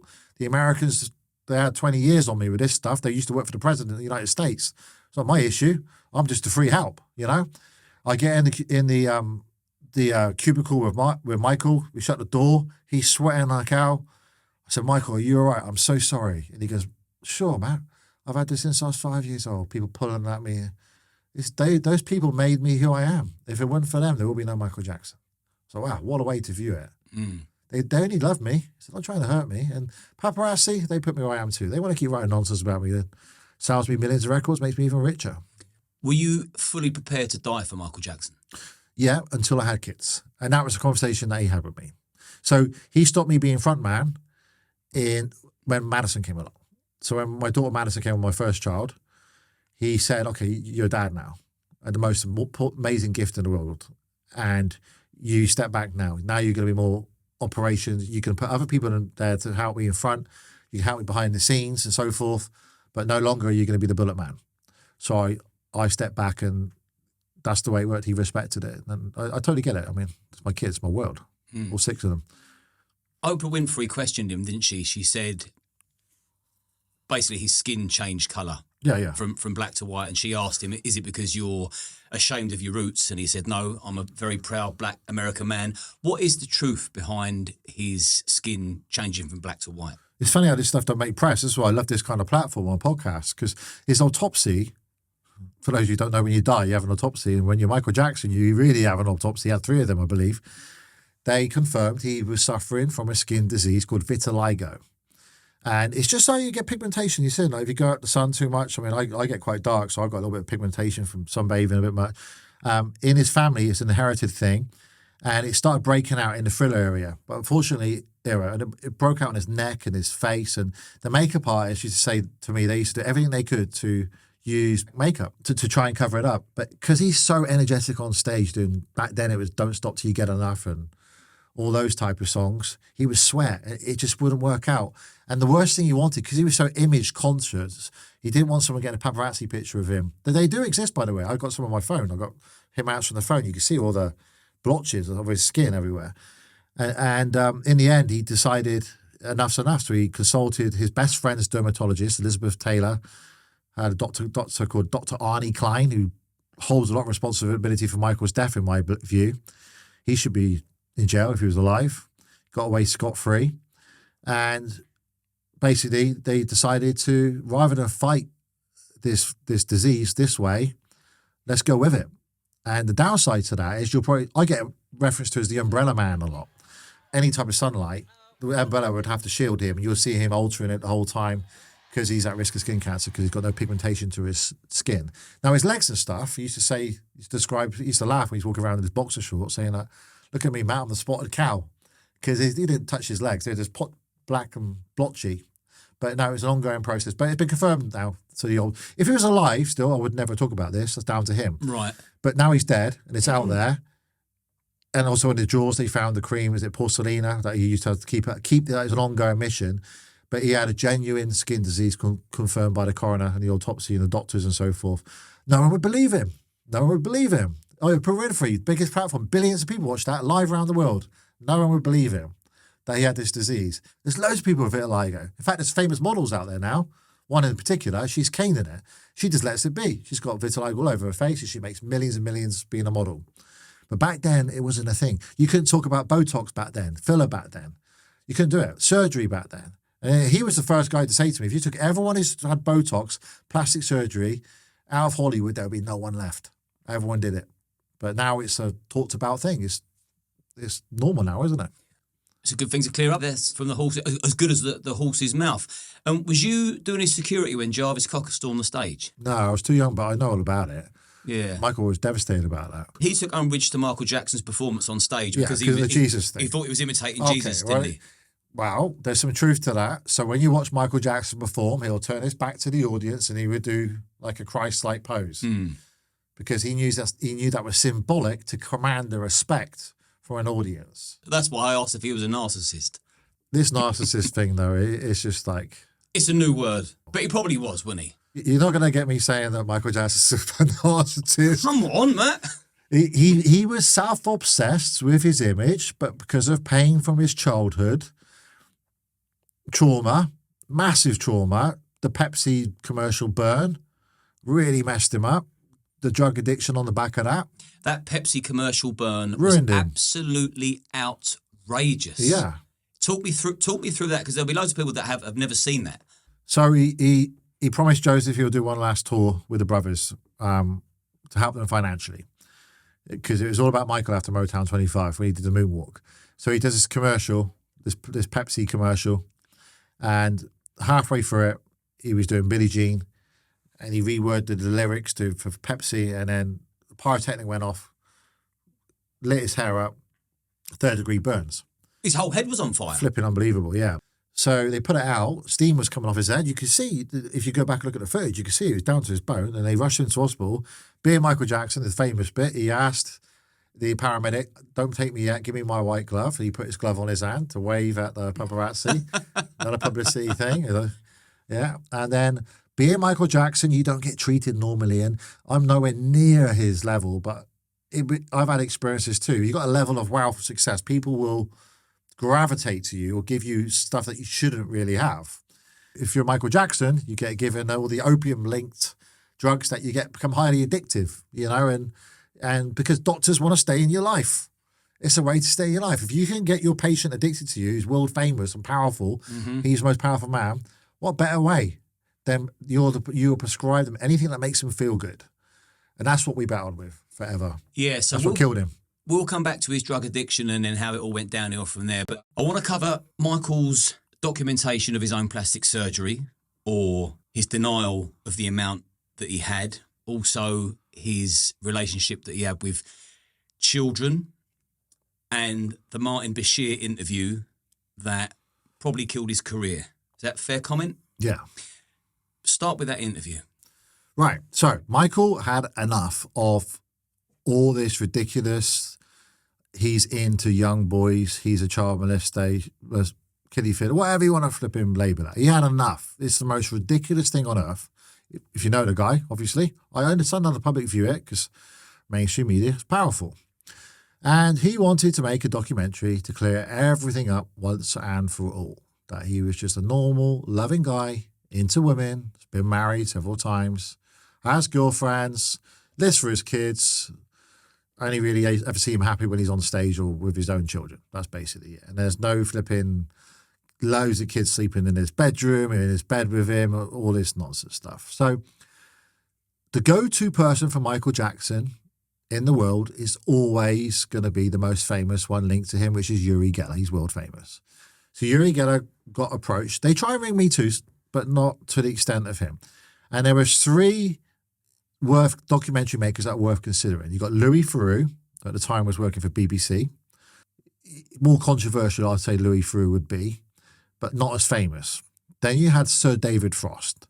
Now, Michael had met Sir David Frost on a few occasions, and quite recently, Yuri got married, and Michael Jackson was best man. And Sir David Frost was there, and they were Michael Jackson was chatting to Sir David Frost, and very credible. Sir David Frost was. He's passed away sadly now. He made an incredible documentary, very trustworthy man. No reason why he'd want to stitch anyone up. Then you got this guy, the most famous one, Martin Bashir. Martin Bashir is famous, not infamous now, for changing Princess Diana's image around by convincing her to do an interview. We now know how she got convinced by fake statements, fake letters, fake stories via her brother, Earl Spencer. And it worked. The documentary went out and it crushed then Prince Charles. It crushed everything. It changed her image. She wrote Martin Bashir a letter basically saying, "Thank you, Martin, for what you've done. You've changed my image around. Everyone loves me. I owe you one. You're fantastic. I love you loads. Die," basically, on a handwritten letter. So the 3 names were mentioned. Yuri Geller said, "I suggest you go with Sir David Frost. I know him well. You met him at the wedding. He's a great guy." Louis Theroux, forget it. And because back now Louis is a big thing, but back then it was just starting out, BBC and so forth. Martin Bashir, don't know much about that one. Anyway, Michael Jackson was very close friends with Princess Diana. He spent hours on the phone to each other. She was the most famous woman in the world. He was the most famous man in the world. She came to his concerts with William and Harry. And he wouldn't have it. He just wanted to meet Martin Bashir first. That was it. So we're at the Hyatt Holborn Renaissance Hotel in London. It was a Wednesday afternoon. And all Yuri Geller does, I'm there too, is introduces Martin Bashir to Michael Jackson. We're in his living room at the presidential suite there. We sit on a sofa. Michael wants me to sit in as well to get my opinion on should he do this or not, and have any ideas of what he should film and things like that. And there was one other person in the room, so I don't have his permission, so I won't name him. And Bashir comes out with his incredible pitch. I want to focus on the music. I want to kill the myths. I want to show that you're into women. We're going to go inside your private life. We're going to knock all this nonsense about the kiddie fiddling on the head. And we're going to talk about what really happened back in the first lot of allegations in 1993. I won't film your children because they want to protect their privacy, hence why they wear a face mask, because they're kidnap risks. That's quite normal for big billionaires and superstars.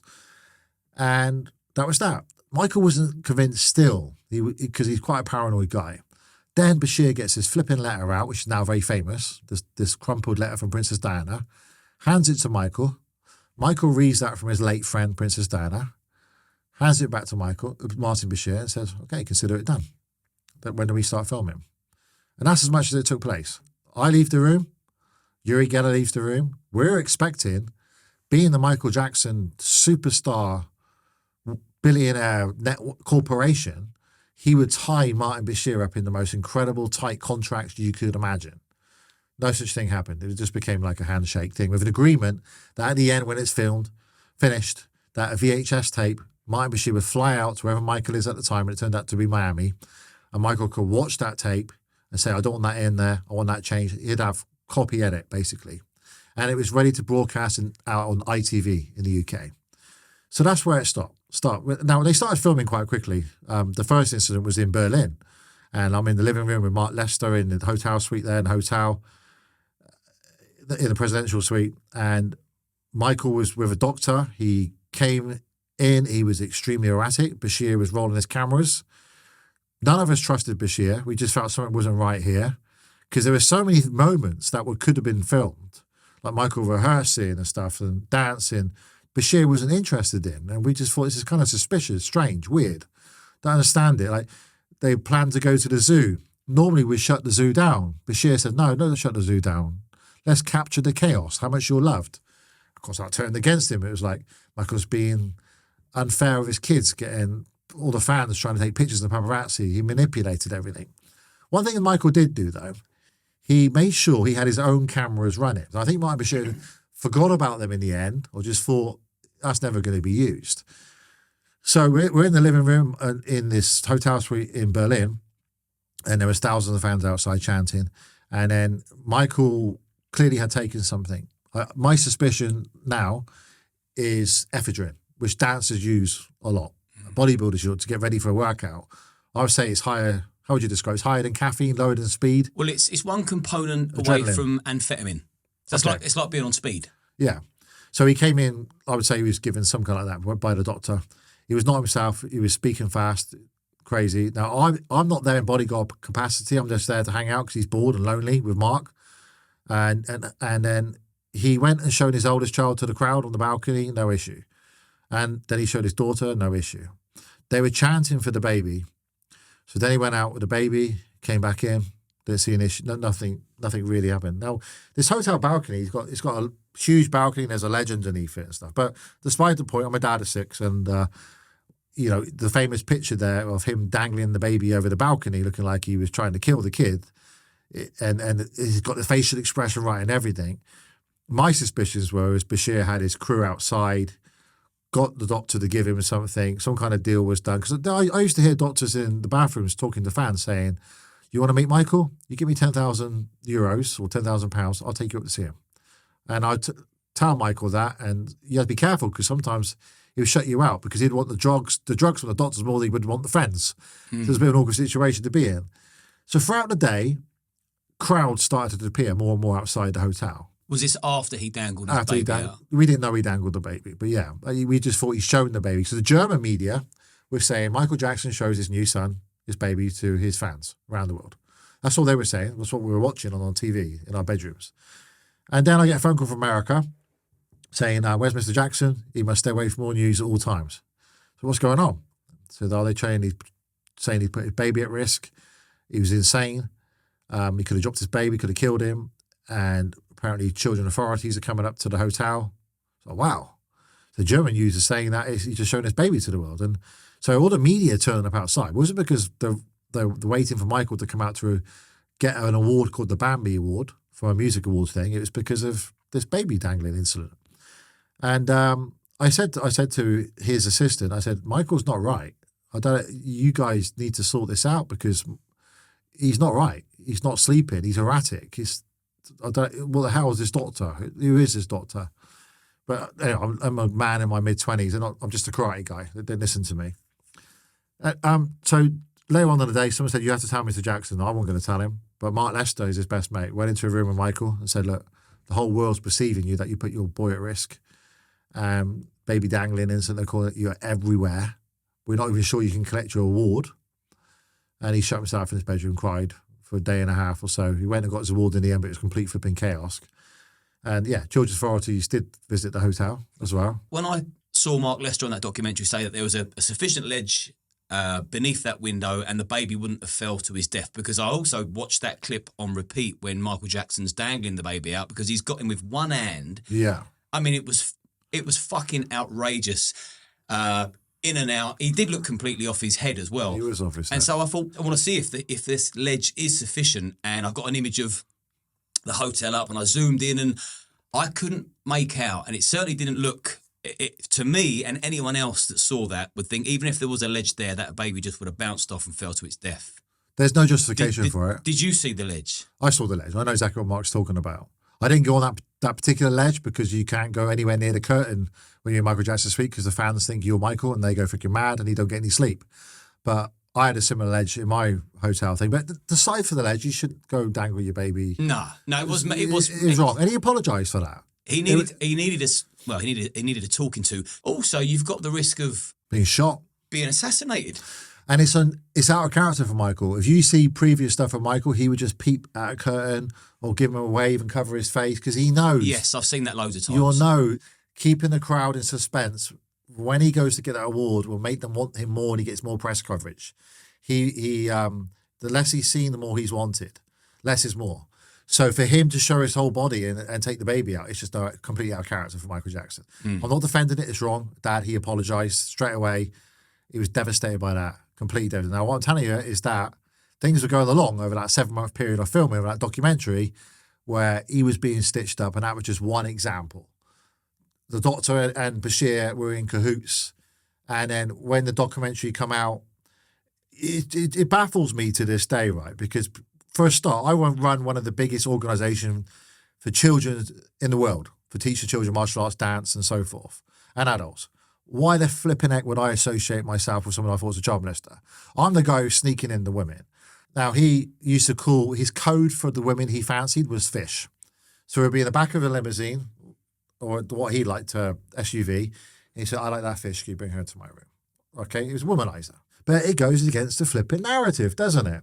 When this hit piece documentary came out, where two guys are accusing him of something that happened years ago, who were his star witnesses at a trial in 2005, and they don't mention the fact they're both suing for hundreds of millions of dollars against Michael Jackson's estate, and Michael's not here to defend himself anymore.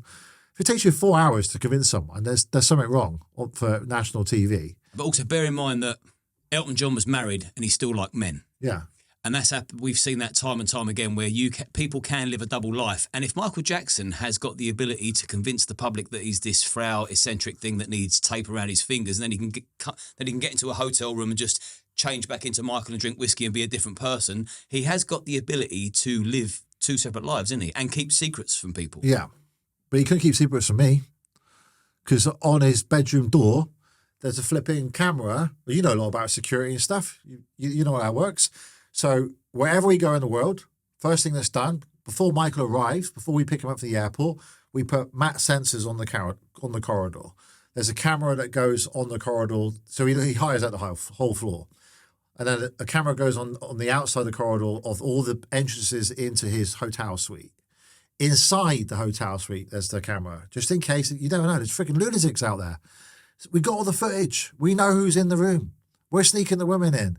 You can't get in. You cannot get in there. Even at Neverland, you've got 150 security staff. And he's got this whole secret, the media say, a secret sex chamber linked to his bedroom. How come no women sold their story that slept with Michael Jackson? Because he had to stop it. There's so many women. When that documentary came out, the 4-hour hit piece one, just like you've seen the hit piece ones now about Jocelyn Brand and Andrew Tate, the trial by media, I called it. I think Michael was the first Me Too victim that all went wrong. I had media calling me, and a massive media outlet. I won't mention them because I don't want to piss them off, because this is the problem. This is the way it works, isn't it? They'll come after fricking me or a negative story one time. But they called me up, big power, the world's biggest media outlet, and they said, Matt, we want some quotes from you about that 4-hour documentary. I said, you've been following us for the last 10 years. Your paparazzi been following us. TMZ been following. Everyone's following us. You've seen the girlfriends. You've got the picture with the women. You know who they are. They've published books. Why don't you go and interview the flipping woman that he was with when he died? Why don't you go to the woman who he's banging? Because we couldn't sleep at night. Because he's got a woman he's banging all night, because we're sharing the room off his suite. Oh, yeah, we know about that. We know about her, but it goes against the narrative, mate. Anything else you can give us? Just put the phone down. Just, enough. Honestly, just a waste of time. Cursed bit doesn't get clickbait. Yeah. The whole point of advertising and TV is to scare the life out of you, or make it as negative as possible to get your eyeballs on it, so they can turn around to these big corporations and sell them advertising space. They don't want no positive stuff about Michael Jackson on there because no one's going to watch it. They want to know the big, gruesome, ugly stuff that's happening. And then they can sell those advertising slots for millions and millions and millions of pounds. So for them to publicise that he had girlfriends and he's into women, they're not interested. But I mean, why didn't the women go and independently sell their story? Or They was it did. Michael Jackson? They published books. There's loads of them that did it. But who's going to buy it? Who's going to buy it? I'd never even heard of it. There you go. Because you go and Google it. Michael Jackson's girlfriends. You see loads of books coming out, pictures of them, intimate. I mean, we're going to have to go into the 5, 6, however many people there was that have made statements that they've slept in his bed, which is totally bizarre. But there is another interview. So you've got 2 lads from Leaving Neverland that are coming out with gratuitous recollections of what took place. Which have all been ripped apart now. Yeah. But when you take that in mind, you've got these 2 lads that made the Leaving Neverland documentary saying that they basically performed oral sex on each other. Yeah. And there was a tutorial. And then you've also got a documentary where Michael Jackson is sat beside a 12-year-old saying that he'd shared his bed with him for 30 days on the trot. I mean, most people looking at that would be like, well, that's very, very strange. In fact, that's nonce behaviour. How do we justify that? And how that can easily be forgiven for being believed if it wasn't true by the general public. Yeah. So okay. Michael really shot himself in the foot with his behaviour. He pushed the envelope. He did, and he should have had people there to say, no, stop filming. What the hell are you doing? So let's go back to, I know what you're talking about. You're talking about the way he's holding Gavin Aviso's hand and Gavin leans his head against him. That's it. Okay. But it's the bed sharing that I'm concerned about. I'll go into that. So Bashir was filming at Neverland. And at Neverland, it's a safe space. There's a lot of staff there. I mean, there's no privacy at Neverland. It's not like a home where we can go back and chill out. The only place he's got to chill out is his bedroom. But even then, you've got cameras leading up to it and door sensors and alarms and panic rooms and everything else. So my friends who were there at the time, who were working for Michael, witnessed, and this just goes with the narrative with what happened in Berlin. Not defending Michael in any way, because he's an old enough man to say, I'm not doing that. Bashir, you can go and watch the program. Unfortunately, it hasn't had the 50, 60 million views like Living with Michael Jackson did, the Mike Bashir one, because it didn't have the platform. No one's interested in the positive side. So these cameras that keep running, in the background I told you about earlier on, kept on running all the time for Michael's record. So Bashir would be say on camera, Michael, no one thinks you're this. No, you're lovely. Look at the way you built Neverland. You're a lovely man. Gavin, put your head on Michael's shoulder. Hold his hand. There's nothing wrong with talking about the bedroom and stuff. It's just love. Michael would be like, yeah, you're right, Martin. You're one of the good ones. You're fantastic. And he would go with the flow. And then Bashir would take that clip and he'd use it in the hit piece. And that would happen over and over and over and over and over and again. So if you go to YouTube and you type in Michael Jackson, the footage you were never meant to see, After that documentary went out, Michael released all the footage. He put it all out there into a program. So you see Martin Bashir saying, Neverland is wonderful. I love the way you've got 10,000 children coming through here every year for Make-A-Wish Foundation. You make children's kids come true. It's so good. Amazing are you kids. How can anyone think you're a child molester? Blah, blah, blah, blah, blah. And then when you see the comparison to that, it's completely the opposite to what the long form content is. He just does it to get you like, whoa, whoa, whoa, whoa, whoa. Now, the bed bit, let's get into that because this bit's interesting and I know you want to go deep into this. So Michael Jackson's bedroom is the size of a mansion. It's on 2 stories and it's got arcade games, it's got multiple bathrooms, it's got everything you can imagine in there. Now, let's just bear in mind, Neverland is not his home. Michael felt more comfortable at his hotel suite at the Beverly Wilshire Hotel in California because you've got a layer of security downstairs and it's safer. Problem you got with Neverland is you're walking around, someone will parachute in and say, where am I? In the hope they can meet Michael Jackson. That used to happen all the time. The head of security used to hit the button. And Michael used to have to run like hell into his bedroom, bolt, into his panic room, which they called the secret sex chamber. That room was built before he bought Neverland. It was called Sycamore Valley back then. Quite normal for millionaires, billionaires, superstars to have panic rooms. It's normality. And in there, he had things to equip him for, he could be up there for anything up to a day to check the estate. It's thousands of acres to make sure that no one else had jumped in there and tried to get to meet Michael. And some people got in there and he'd be polite to them and shake their hand. That happened at Yuri Geddes' wedding. Some people got in, and rather than all the bodyguards throwing them out, Michael went up to them and said, thank you for taking such a risk. And you could have gone to jail to get to meet me. It's a big honour. And he gave him a hug and had a picture of them and let them go. That was the way he used to deal with matters. But Michael Jackson's bed was on 2 floors. He never once admitted to sleeping in the bed with the kids. If you watch the documentary back, if you watch the long form version, which is the footage you've never seen, where his cameras are rolling, filming Bashir, he says, I sleep on the floor, I give up my bed, they sleep there. Michael stays up very late, would get up at 2 o'clock in the afternoon, have the fireplace, go and watch movies, fall asleep, he would sleep on a sleeping bag on the floor. When Michael used to go and stay at Mark Lester's house in Cheltenham, he didn't want to stay in the bedroom, he would sleep on the living room floor in a sleeping bag. That's what he'd like to experience normality. That's what he would like to do. He didn't want to do that. So this all sleeping in their beds, you're talking about the nieces, the nephews and stuff like that. Is that right or wrong? I wouldn't allow it, no. But he's one of 9. There's multiple nieces and nephews. Taj, Tarol and TJ, Tito's sons, round about our age, they were all in his bed, falling asleep with him and so on. It was different. Not just that, you had maids coming in and out, bringing the food and stuff. It's all good. But I get how the public see it and how he says it. Would you allow any of your children to sleep in your brother's bed with him overnight? Yeah, I don't have a relationship with any of my brothers.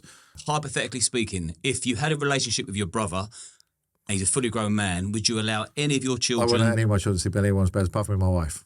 So you know that what Michael was doing, if he hadn't abused 2 children, what he was doing was still unacceptable. It was unacceptable, but acceptable in his world, because all he had growing up in his world, very isolated, not glamorous being Michael Jackson, is he had, remember, there's 9 of them. They're in a little 2-bed house in Gary, Indiana. And you had the girls in the living room, so they made beds in the nighttime, and then you had, I think the bunk beds were like 4 beds high, literally. Like one would wee on the other just to make a joke, and piss the other brother off, literally. And that's the way he grew up, just them all jumping in hotel rooms together on top of each other in the back of vans, falling asleep on speakers.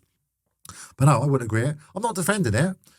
If someone moved in next door to my house who appeared to be single, who appeared to be a bit different, put a fairground and a zoo, and had busloads of kids coming in, I'd be the first one to ring the police. But Michael was told this. It's the trouble you had, Liam, right, with superstars. If you tell them something they don't want to hear and they're innocent and they believe they're doing good for the world and they don't get it, they don't get how we view... He's never stayed in a two-down house before, a terraced house, has he? He hasn't been on Rich House, Poor House, let the show out, or I've experienced normal house. Like my kids, they've all lived in mansions all their life. I wanted to do a TV show where they can experience normal life. All he's experienced is his own isolated little world. So if you said to him, Michael, the world don't view you, they think you sleep with kids as in sexual, he'll stare at you like you're a flipping idiot.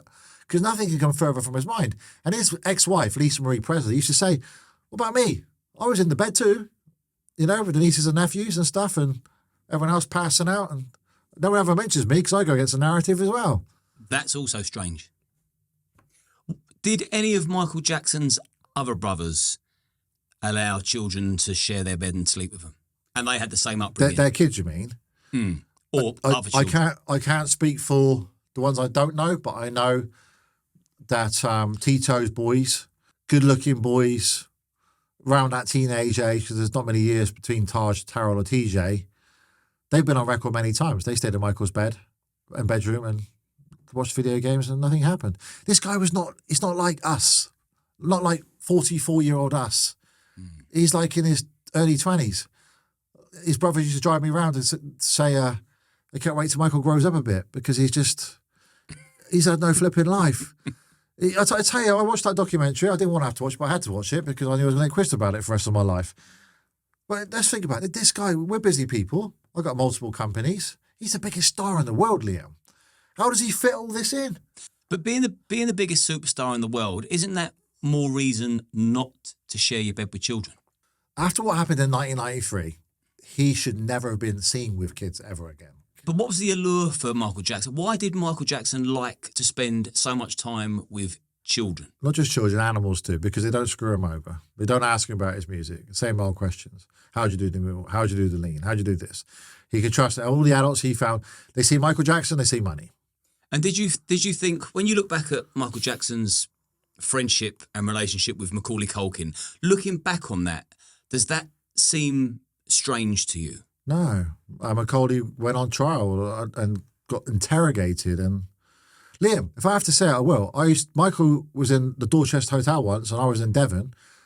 He met a girl and called me, and I got friends who can testify to this too, because I went and did it for him. He can't just go into a chemist and buy condoms. He asked me, can I go buy condoms because he's met a girl. But the thing is, if your preference is children, you don't need to be exclusively attracted to children. You can still be married to a man or a woman and live a separate adult life, but that's your secret fantasy. And sometimes you lean, well, we've seen it time and time again over the years with these people that are attracted to children. Bit by bit, little by little, they push the envelope. First of all, it's, let me take you here, come and sit on my bed, come and share my bed. And then you get two people creating a documentary like Leaving Neverland. So you don't have to have an adult partner to be attracted to children. So that sort of wipes that defence, shall we say, aside. That's got to be a null and void argument, because that's irrespective. You could be attracted to all sorts, and you could be married for 20 years, but you can still have that sordid secret. But you didn't keep it a secret. Yeah.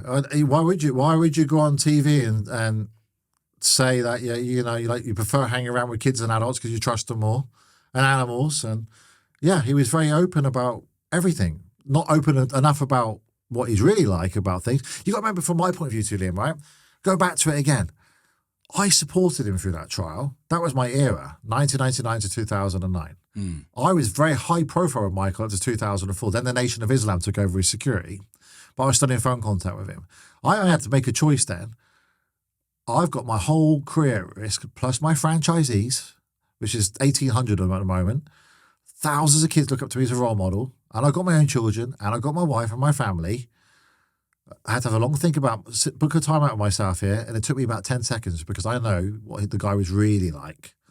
The media manipulation ballsed him up, and him, the misunderstanding about what happened in 1993 screwed him. Had that not been settled, had he had fought that and gone to court, had criminal cases been allowed back then and before a similar civil case, like the law's been changed now because of that, none of this, that opened the floodgates. That opened it. And when we go back to the accusers, you're talking Geordie Chandler, which was the first one, and he didn't have a choice to settle that one. I'll talk to you about that in a second. Gavin Avizo and the two guys leaving Neverland, which has been thrown out of court multiple times, and they keep appealing, and they still ain't getting anywhere. And they're saying they've been abused in a train station that wasn't even built until the guys were in their late 20s. I mean, it's just getting more and more ridiculous. So, okay, Evan Chandler, let's go back. This is where it all started, 1993. Go watch a documentary on Amazon called Square One. And it's, by the way, this is true. It's out there.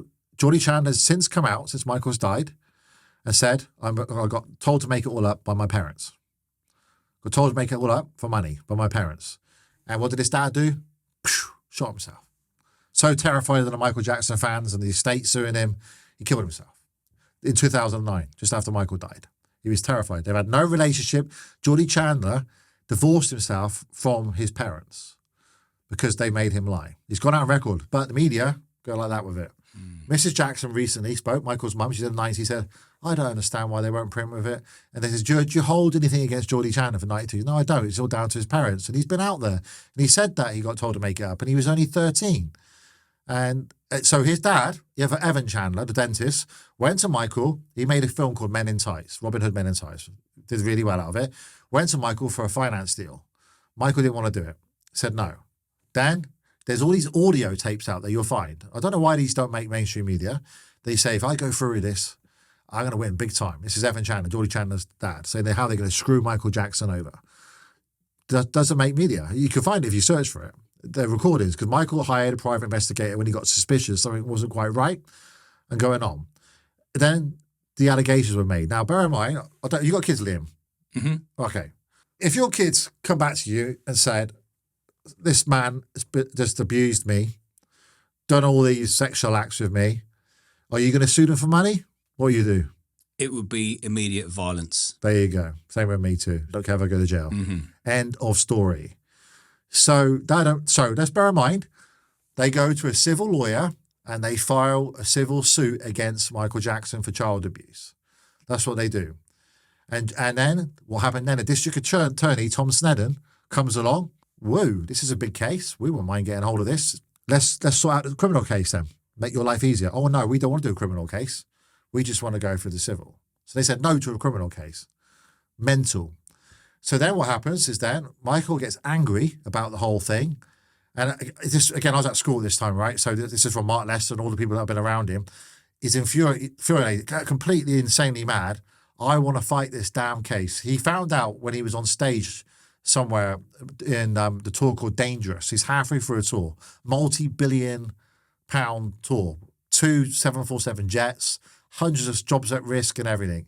He had to stop the tour. He got sick. He couldn't handle the stress of the media going wild with this. It's trial by media. It's no different to what we're witnessing with Andrew Tate, Russell Brand, Philip Schofield, which I know you're quite passionate about, and all the others that have been out there. It's all trial by media. There's no flipping criminal charges been filed, as far as I'm aware. There's nothing filed at all around the world. And back there's no social media, so it was massive. The guy suddenly went from Michael Jackson, the biggest star in the world, to can we bring him down? And that's what you find. If you get too big, they want to bring you down. And he owned half of Sony Music. A lot of people don't know that. So he came back and he had this meeting with all these people. And the main thing all everyone was concerned about was money. Because he's in the middle of the world tour, one of the biggest world tour ever. After Bad Tour, you had the Dangerous Tour. And they wanted him back on the flipping road again, doing the moonwalk. They didn't want this. And a civil lawsuit, I don't know if you've ever been involved in one, but you're talking 3-4 years out of your life of pain and everything on hold. So unbeknown to Michael, he said to his team, his lawyers, Johnny Cochran, who he said to him, I want you to fight this damn thing. I don't care how long it takes. And he's not having the money. He approached me for money for movies. I said, no. And I want you to fight it. And he met with them and he met with Jordan. And Jordan said, I'm sorry, I don't know why my dad's doing this and so forth. And then what happened then is the insurance company stepped in and said, sorry, Mr. Jackson. We insured this. You had a medical. We did insurance. We insure you against libel and allegations and so on. We are paying this off. We need you to go back on the road. And he said, no, I want to fight it. He said, you can't fight it because they've not filed a criminal investigation. So against his will, and the document is out there. If they go and watch the Amazon Prime Chase the Truth documentary, you'll see the document. The insurance company paid it against Michael Jackson's will to get it out of his life so he can get back on tour. He wanted them to fire a criminal one so he can go and fight this damn thing. Now we zoom on to 2005, 2004, Gavin Avizo. Similar kind of thing. Dying of cancer, Make-A-Wish Foundation, dream to meet Chris Tucker, and then Chris Tucker's best friends with Michael Jackson. Chris Tucker made it happen. Michael being Michael, invited him to Neverland, pushed around in a wheelchair, gets him the best cancer treatment, looks after him, does everything Michael does. To thousands of kids, not just one, does it to thousands. I've witnessed so much stuff, like you wouldn't believe, incredible stuff.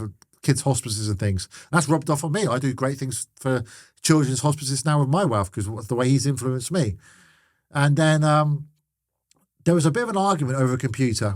So Michael's phone number would change every couple of weeks. So our phone numbers as bodyguards, as friends, we'd have to change them every couple of weeks.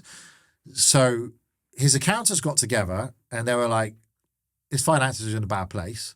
And he said, you got to stop helping all these families out now. You got to start, you need to get yourself a new album out.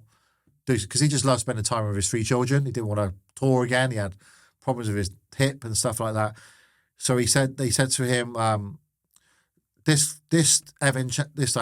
Avizo's family, you got to stop financially helping out, doing this, doing that, and so forth. And he bought the mum a house. She was called Janet Jackson. I mean, that's a warning sign, if anything. She changed the name to Janet Jackson. And Michael being Michael, he doesn't have control of much. So numbers just got cut off. So when Gavin tried to ring Michael, he couldn't get him. So in the end, we were getting these messages. Michael bought him a PC, a computer, for help with his schoolwork. And it was broken. And he was trying to speak to his friend. He wanted to speak to Michael, but the staff wouldn't let the phone call through. And then I would get messages soon. It was getting nasty. There was threats being made saying, oh, unless Michael rings my son back, then I'm going to say he said this and this. And Michael's like, let them go to hell. Because that's what the Jacksons are used to. You do this for me, well, I'm going to go to the media. You say this. I mean, and they're like, you do it, because they're used to that all the time. We're going to go to the media about you unless you do this. And I said to Mark, this is this freaking family, man. They're rough. And they went to Neverland, and Mark talked about this openly too, because he was there, and they trashed it on all the go-karts. Michael wasn't there. He completely trashed it. They brought all the cousins round and wrecked the place. And he heard about it, and he wasn't too happy. So Michael just cut this kid off, which is probably the worst thing he could have done. And then they were part of this documentary, this Bashir documentary. They said incredible things about Michael, but that bit wasn't used, obviously, in the end. And then the next thing we know is Michael's doing a video called One More Chance, oddly enough. And halfway through it, he got told that Neverland's been raided. And normally in these situations, you have 10 police cars, you're like 50 police cars coming over. Someone told the media a helicopter was going over Neverland. He just dropped to his knees screaming, oh, not again. I can't believe this. We all knew it'd be Gavin Avizo. We just knew. It's the only family out of all the families we linked to who'd scooped to that level and so forth. And this time round, though, because of what happened in 1993, they couldn't just file a civil trial. They tried to. So they hired the same lawyers as 1993, that district attorney, Tom Sneddon, who wanted Michael Jackson's blood, and he was about to retire, so he wanted to make a name for himself. They went to him, and they said, we will file a criminal trial, because they changed the law because of the Michael Jackson case in 93. So you have to file a criminal trial, win that, then you can go on and file a civil trial. A bit like the O.J. Simpson case. They could have just gone for the money. They had to do the criminal first, and then they go on for the civil thing. So one after the other, in that order. So this time around, they had no choice. So this time, Michael was like, I've had enough of this now since 93. That was a big mistake. Everyone who knows him knows it was a big mistake. It was out of his hands. He didn't pay him off. The insurance company did. They put him back on the road again.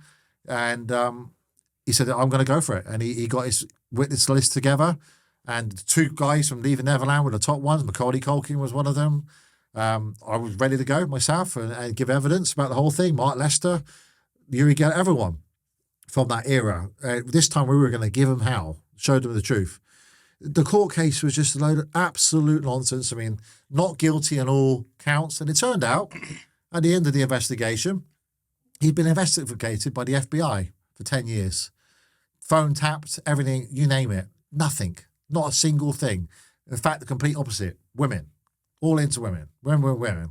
And then they subpoenaed Geordie Chandler's mum from 93. And she got on stand and said, got to be honest with you, after the allegations the money was paid out, my son divorced me. I've not heard from him ever since. And then after he died, Geordie said he made it all up. He got told to make it all up for his dad, and his dad killed himself. That's all out there. But it don't make media. That opened the floodgates for, when we say there's lots, because people get misunderstood about that, there was only one other, Gavin Avizo, and Wade and James are just suing the estate for hundreds of millions of dollars. And they keep getting rejected and keep saying they're being abused in buildings that weren't there at the time. And they would have been in their late 20s. And the other strange things too, that, I don't mind saying it now because it's out there on public record, but the guy, Wade got married, and this was in mid-2000s, I would say. So after the allegations. And he calls Michael. and says, Michael, I'm getting married. Can I get married at Neverland? Liam, if you get abused at Neverland and it's traumatizing like you made out in a documentary in that detail, why would you have one of those happiest days of your life of being married there? So, of all the sexual abuse allegations, have they all been dismissed? There's nothing at all. Has the court dismissed all of them now? Absolutely everything. Okay. An FBI investigation was released, it's sealed. 10 years following, phone tapping, absolutely nothing. Zero. Okay, so the sexual abuse claims is a complete separate issue, and the courts have decided, and the legal system, that it didn't happen, not guilty. So that's that. Just to wrap this up before we move on, it's confirmed though. I mean, I've seen it from and heard it from Michael's mouth. Michael Jackson did 100% share his bed with children, didn't he? With his nephews and nieces, yeah. And Macaulay Culkin and his brother Kieran. Is it fair to say? I think the Bee Gees' children, Barry Gibb's children, and vice versa too. Okay, is it fair to say that is strange behaviour, to say the Well, least? my dad was 6 and I would not allow it. But Hollywood is strange. Hollywood is different. Was there not anybody that said to Michael, sharing your bed with children is fucking wrong? Yep. And if you said that, you're gone. And the parents of, say, Macaulay Culkin and these other children that were allowed to share Michael Jackson's bed, what would you say to the parents that allowed their children? Well, they're messed up, aren't they? I mean, I wouldn't let my kids out. I even like my babysitters, childminders, we vet the life out of them. They got to prove themselves, and we have cameras everywhere, and it's just what are they doing? If someone said to me that they allow their child to go and sleep in an adult's bed, irrespective of how famous they were, I'd say, run that past me again. And I'd say it back to yourself and listen to what you're saying. You're going to let your child share a bed with an adult man that you do not know, period. The fact you see somebody on the stage or on the TV or on the internet or listen to their music in your car, you don't know them. And even if you did know them, if it's not the mum or the dad, why would you do that? But do you not, when you think about these people, do you not feel like being a dad of 6 yourself, do you not feel like shaking them saying, what on earth are you doing? Yeah, they're absolutely mental. And there's a guest house on Neverland, which is massive. And they stay there and they're quite happy for their kids to come back and forwards. And I don't know, it's all a mess. I'll tell you one interesting point, Liam, and I'll get a lot of hate for this. I did the last time I mentioned it, but it's a valid point, and it came from a very senior consultant in medicine.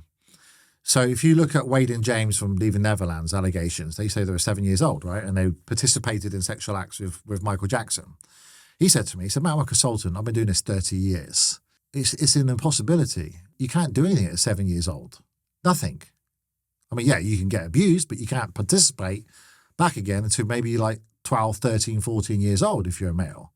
So he looked at it from a doctor's point of view and thought, what a load of nonsense. Is he talking about getting an erection or climaxing? Because I'm sure you can get an erection. I mean, I remember getting erections when I was really, really young. You get to the point on this podcast, don't you? I didn't ask him that question. He just said what they were describing, they did to each other would not have been possible at 7 years old. From a medical point of view, as a consultant, this is not me saying it. No. Before you all start writing in and hating on me, this is what he said. Yeah. I am going to call this now. If I was in the comments section now, I'd say that's bollocks. When you're young, your genitals work. You may not be able to, your testicles haven't dropped, so it's not fully functioning. You can't make babies. You can't produce sperm, but it can certainly, you can certainly get a hard on when you're a young lad, because I used to be a young lad. I've never been on a podcast talking about hard-ons before, but it's very interesting. And so that aside, the abuse definitely could have taken place, in my opinion, and I think anybody with a rational, anyone that's a man that remembers being 7 or 8, waking up needing a wee, and you've got a little hard on, will poo that and just be like, mate, it almost sounds like you're trying to defend the behaviour if he was guilty. Not that I'm saying he is, because the courts have proved. On 10 counts, in the hardest court in the world, and the FBI for 10 years, and they couldn't do nothing with it. It was all thrown out, and then the kids come out and said he made it all up as well. Now, I think that to summarise this, let's just look at it from my point of view. A man who runs a big children's organisation, a daddy, who's been there, who's lived with the guy, who's shared hotels with him, who's flown with him, part of his inner circle of friends, hears his language, have hours and hours of conversation on the phone together. All about women. Did I see anything? Absolutely not. Would I be the first person to freaking pull away and dob him into the police? Bloody right I would have done. It's my duty to protect kids. My whole career, Liam, is built around protecting children and adults and protecting vulnerable children and adults. If I would not be here defending the guy if I didn't know, hand on heart, 1,000,000%, that guy is completely innocent of everything. Like the courts found him, the FBI's found him. It was a hit job. He was the most powerful man in the world. What's the things you can accuse him of? Rape, murder, pedophilia. That's it. Anything else he could handle. Most powerful man in the world. And he owned half Sony Music and he became too powerful. He controlled the industry.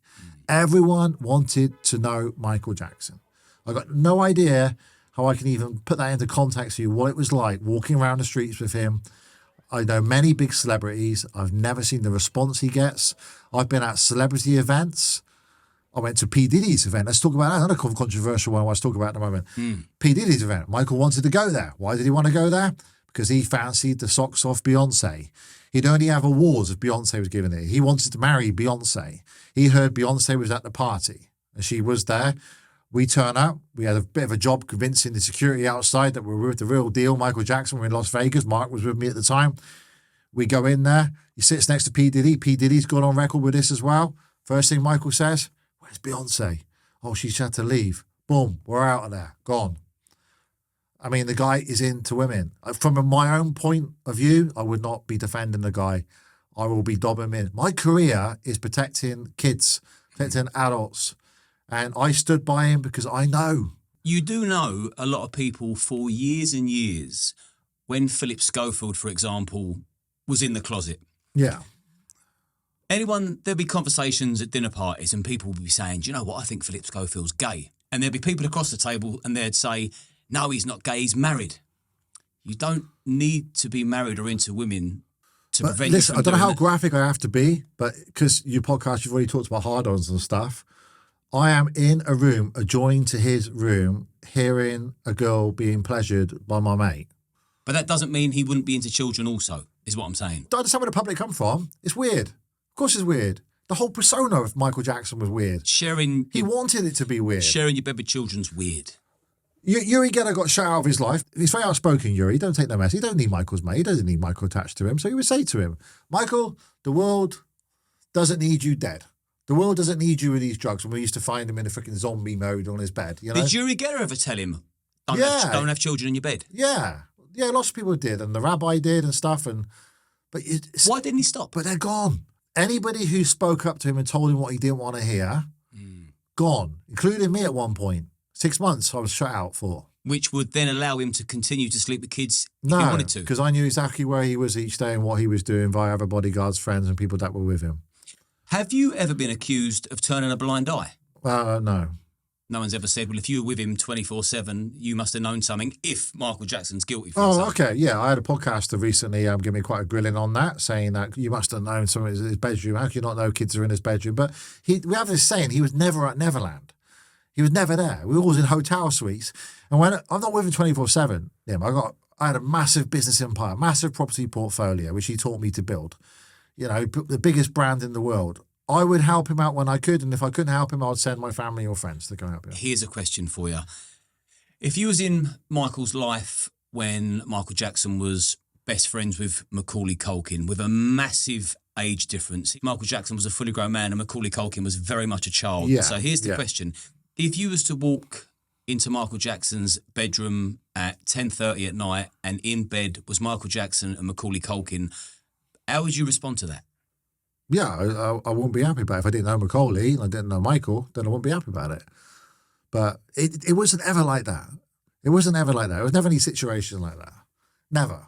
It was our place where we'd all hang out, our safe haven, where we'd have the fireplace, order KFC coming in, it was his favourite food, and chill out. And look, in the 10 years I was with him, he stopped going to Neverland after the trial. He said he didn't see it as a home anymore, then he lost it, and that was 2004. I've been to Neverland, 5 times? It's not a place where we used to hang out. It was hotel suites. We're always in hotel suites. And when you're in hotel suites, everything's on camera, everything's controlled and so forth. In Neverland, everything's on camera too. Everything's filmed. There's mats that you walk over as alarms go off. It's I don't know. They'll never go away. And it's sad, Liam, for me, because the guy was a good guy. A musical legend, and unfortunately, this is here forever. I can see that you love him dearly, and sometimes when you love someone so much, you almost don't want to believe certain things. Do you think is there a possibility that you could have been blinkered because you loved him so much? He's different. He's eccentric. He ain't normal. He knew that, and he played on that, and he wanted you all to believe that he was the biggest weirdo in the world, so he could make media. But no, I could have been blinkered. No, not a chance. Okay. It's impossible. I got this inner circle that's all around him. I knew exactly where he is, from his hairdresser to his makeup artist to other bodyguards to security to staff to chef. I can confirm to you that in the 10 years I knew he never had any plastic surgery done, for instance, because there wouldn't have been any time. I knew exactly where he was and what he was doing because we had so many mutual friends in common, and his brothers, who I became very close to, and his mum, who used to come and stay at my house. Well, Devon. Let's move into his plastic surgery and then the demise of his health, so that we can just put all that chapters to bed, because I think we've discussed so much of Michael Jackson's allegations, sharing his bed with kids, how you feel about it. I think everyone knows how I feel about it. If I was to ever walk into a room, for the record, and see a fully grown man in bed with a kid, the fully grown man would be in probably a pool of blood. So that's my take on it. So let's move on to his... to the point. This is so different to what I'm used to. That's right, let's go for it. This is like Piers Morgan on steroids. Oh, sorry. It's good. Oh, dear me. So it's plastic surgery, because there's a... Please. So Michael Jackson's plastic surgery, he's on record saying that he's only had one nose job. I think he said two, didn't he? Martin Bashir's documentary, and a thing put in his chin. Okay, one or two. I thought I took it down as one, but yeah, okay, one or two. I mean, I don't know. It's not the sort of conversation I had with Michael ever, because he used to talk to me about business and martial arts and dance. Over the course of 12 years, you saw his appearance change. I saw his appearance change, but due to aesthetics developing, not due to him going under the knife. That all stopped long before I came along. Right. And why did he have his nose change so dramatically? Because he was teased by his dad, he used to say, being called Big Nose all the time.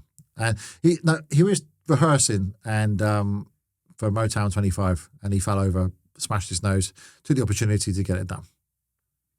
He had an addiction to plastic surgery from what his friends told me before my era, absolutely. There's a name for it, because he used to go in, and one of the things he used to say, take all the mirrors down in the hotel suite. He didn't want to look at himself. Body dysmorphia. That's what he suffered from. Yes. Yeah. Which is quite common. And when you're under the limelight and scrutiny like he was, I can fully understand it now, looking back at what he went through. I wouldn't say the relative, but one of his family members told me once that he booked him for an operation, and she was close to, well, me saying she narrows it down. She was close to the consultant and begged, please don't let Michael have this operation. And they put him asleep.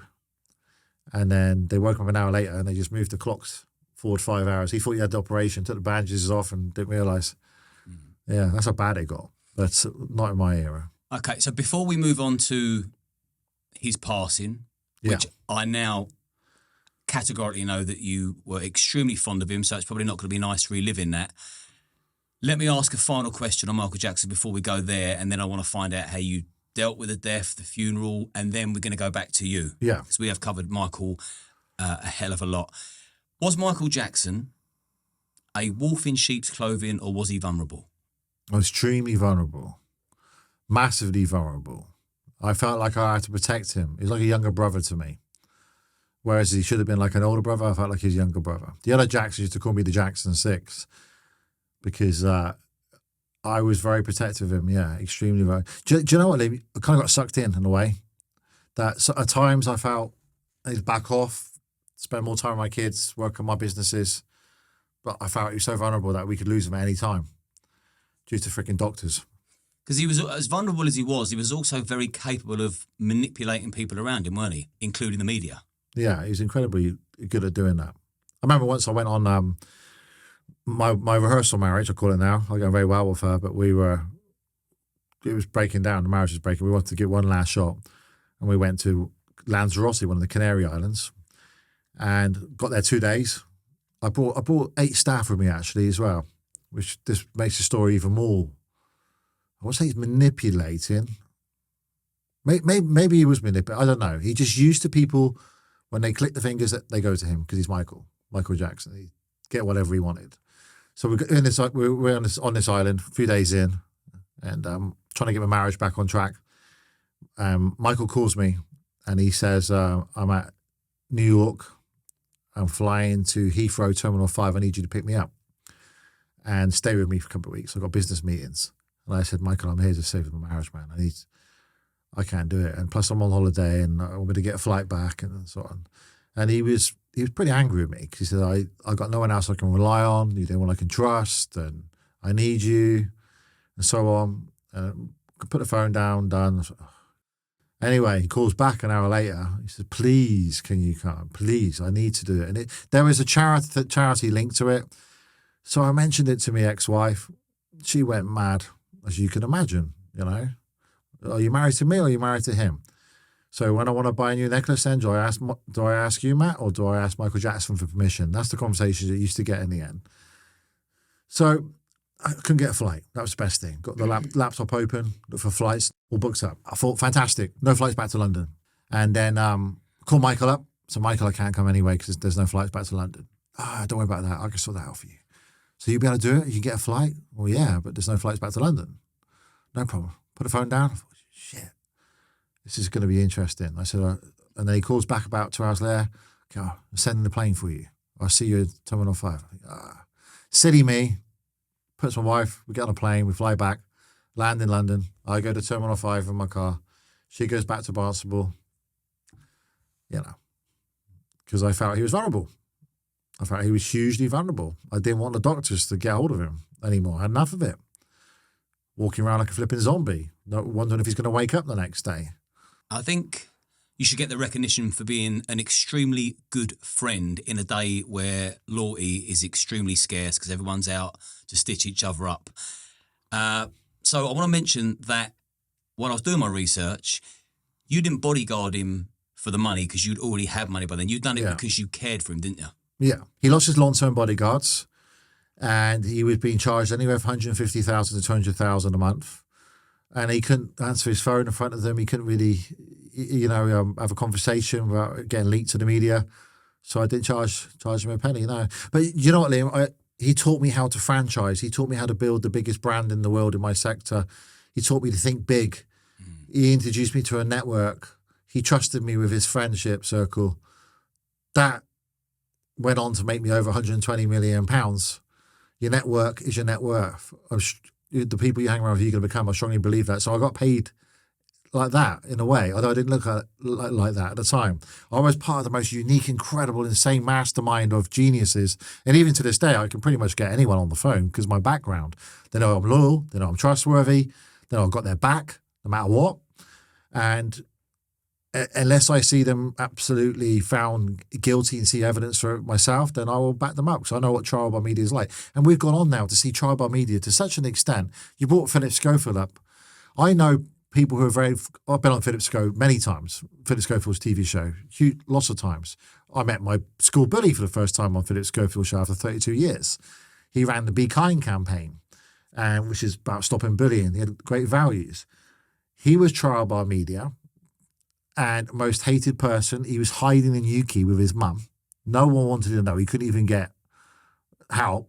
Now I know, behind the scenes, he's the most wanted back TV presenter ever due to his profile being right up there. Like the Tate brothers, we're going about that. I got very mixed views about that. I got friends who are quite close with them. I don't buy a lot of how they made their money, that they are worth what they're worth. By any means, because I know how difficult it is. They claim they made their money by a membership site. I've got a membership site with 5,500 members in it. It's our graph. Whether you can build up one with whatever they claim 250,000 on TikTok shorts, I don't see any track record of history. And if I was worth the kind of money the Tate brothers are worth, I wouldn't be living in a shack in Romania. What's he claimed to be, a billionaire, doesn't he? I think. Last I heard, yeah. Yeah. I wouldn't be living in a shack in Romania. So do you think that's a facade? No. What I know from my own personal experience, and I might be wrong, the Tates might have made all this money, but I doubt it. What I know from my own experience is that when you become famous or linked to fame, you get given stuff. So when Michael was alive, he would be given a phone call come in. We've got the latest Rolls-Royce Phantom. We'd like Michael to have one. Where should we send it? And I'll speak to Mike to send it to Neverland, in the hope that he gets seen driving it or driven in it for that pat picture, and that publicity value for that Rolls-Royce Phantom would be unbelievable. So I'd imagine a similar kind of thing will be going on there. If you're a TikTok influencer at the minute, you're the most Googled person on earth, then you're going to get offered cars, Ferraris, Bugattis, everything you can imagine, free trips in private jets, you name it. And if anything goes wrong, though, in your endorsement deal, just like it did with Michael when he got accused in 2004, it all gets taken away from you. And I'm not saying that's the case, but that could be an explanation. Because I'm a businessman and I don't know how they made their money. I got friends who've interviewed them and so have you. And how they made the money. You can't, from TikTok shorts, they're not even on TikTok. They're just distributing TikTok content. I think they're geniuses and they mastered the art of marketing with TikTok shorts, but monetization, I've been to Romania. Why would you live in I've been to someone who's been to their house in Romania. So I know someone's been to their house in Romania. You do too. You wouldn't live like that if you were worth $500 million. Well, there was a time where Andrew Tate gave his explanation as to why he liked living in Romania. What was that? Women? In a nutshell, it was because you can get away with more over there. If you're doing 180 miles per hour down the road and you get pulled over by the police, you can just pay them off, like South Africa. Pay them off, yeah. And there's far more flexibility within the law if you've got some status. Words to that effect. Well, we got a friend in common who's been to their place, and it's like Osama bin Laden's hideout in the middle of nowhere. If you're worth 300, 400, or even 10 million, you wouldn't live there. I mean, you'd be in a multi-million pound place in Dubai or Miami. Well, even me, I got a multi-million pound mansion, but I'm not near the kind of net worth they claim they're worth. So, and also when you get to that level of fame, that power, they bring you down. So if you look at examples recently where Philip Schofield was the most Googled man in the UK trending, I'm not talking about whatever was alleged there, he was flipping everywhere. I think obviously you do a rant about him. Philip Schofield? Yeah. He was flicking everywhere at the time because no one really knew what the hell was going on, did they? And what happens is when you get to that level of fame, then you get hit down and come back. So Dan Wootton's a good example. Dan Wootton was features editor of the News of the World, editor of the Showbiz and Sun newspaper, columnist of Mail Online, and then the main presenter of GB News. He got at the height of his fame by interviewing Eamon Holmes about Philip Schofield. Massive, got so big, he's off GB News now. Gone. Allegations were brought against him, trial by media, not true. Turned out to be 2 police investigations. Didn't even send it to CPS because all nonsense. He's lost his whole career over it. Now he's the most wanted person back on media ever again. Now, what I will say about the Tates is that if they are found to be not guilty, because I think the world should be changed where no media is allowed to be reported whatsoever until you're found guilty or at least charged, because it's wrong in a minute. Oh, I totally It's agree. completely messed up. So if Andrew Tate and Tristan are found not guilty, those 2 men will be the most in-demand, biggest superstars in the world, both mainstream media and social media. At the moment, they're just social media. TikTok fame is a bit of mainstream. They will be huge because they would be the hit job of the century. Now, I believe Michael Jackson was the first hit job by trial by media. Russell Brand, what was all that about? Do you remember that documentary came out? Mm-hmm. Millions watched it. All the women didn't want to be named. Actors played them. No names were given. No crimes were filed. The guy went through hell. That was really bad. And we see this often now. They did one on Andrew Tate as well, actually. There's been a few on it. Now, I got celebrity mates thinking, am I next? Yeah. Who's going to be next? Because they don't even have to have any evidence. They just use actors, allegations. So say said this. Saying things that were funny 25 years ago that no longer can be said. So with Michael, to me, he was the first hit piece trial by media man. And I think people understand that a bit more now. Mainstream media, you can't believe anything. Well, that's why these platforms are good. But let's go back to Michael, and then back to you. So Michael Jackson, he had his top of his head completely burnt to a crisp on the Pepsi commercial, advert. And then off the back of that, he was prescribed painkillers. OxyContin. And then he formed an almighty addiction. And that was when he spiraled out of control to the point of he lost his life eventually. Is that and right? then put in line with that, the doctors worked out that if you want to stay friends with the most famous man in the world, the best way you could do is keep them addicted to you.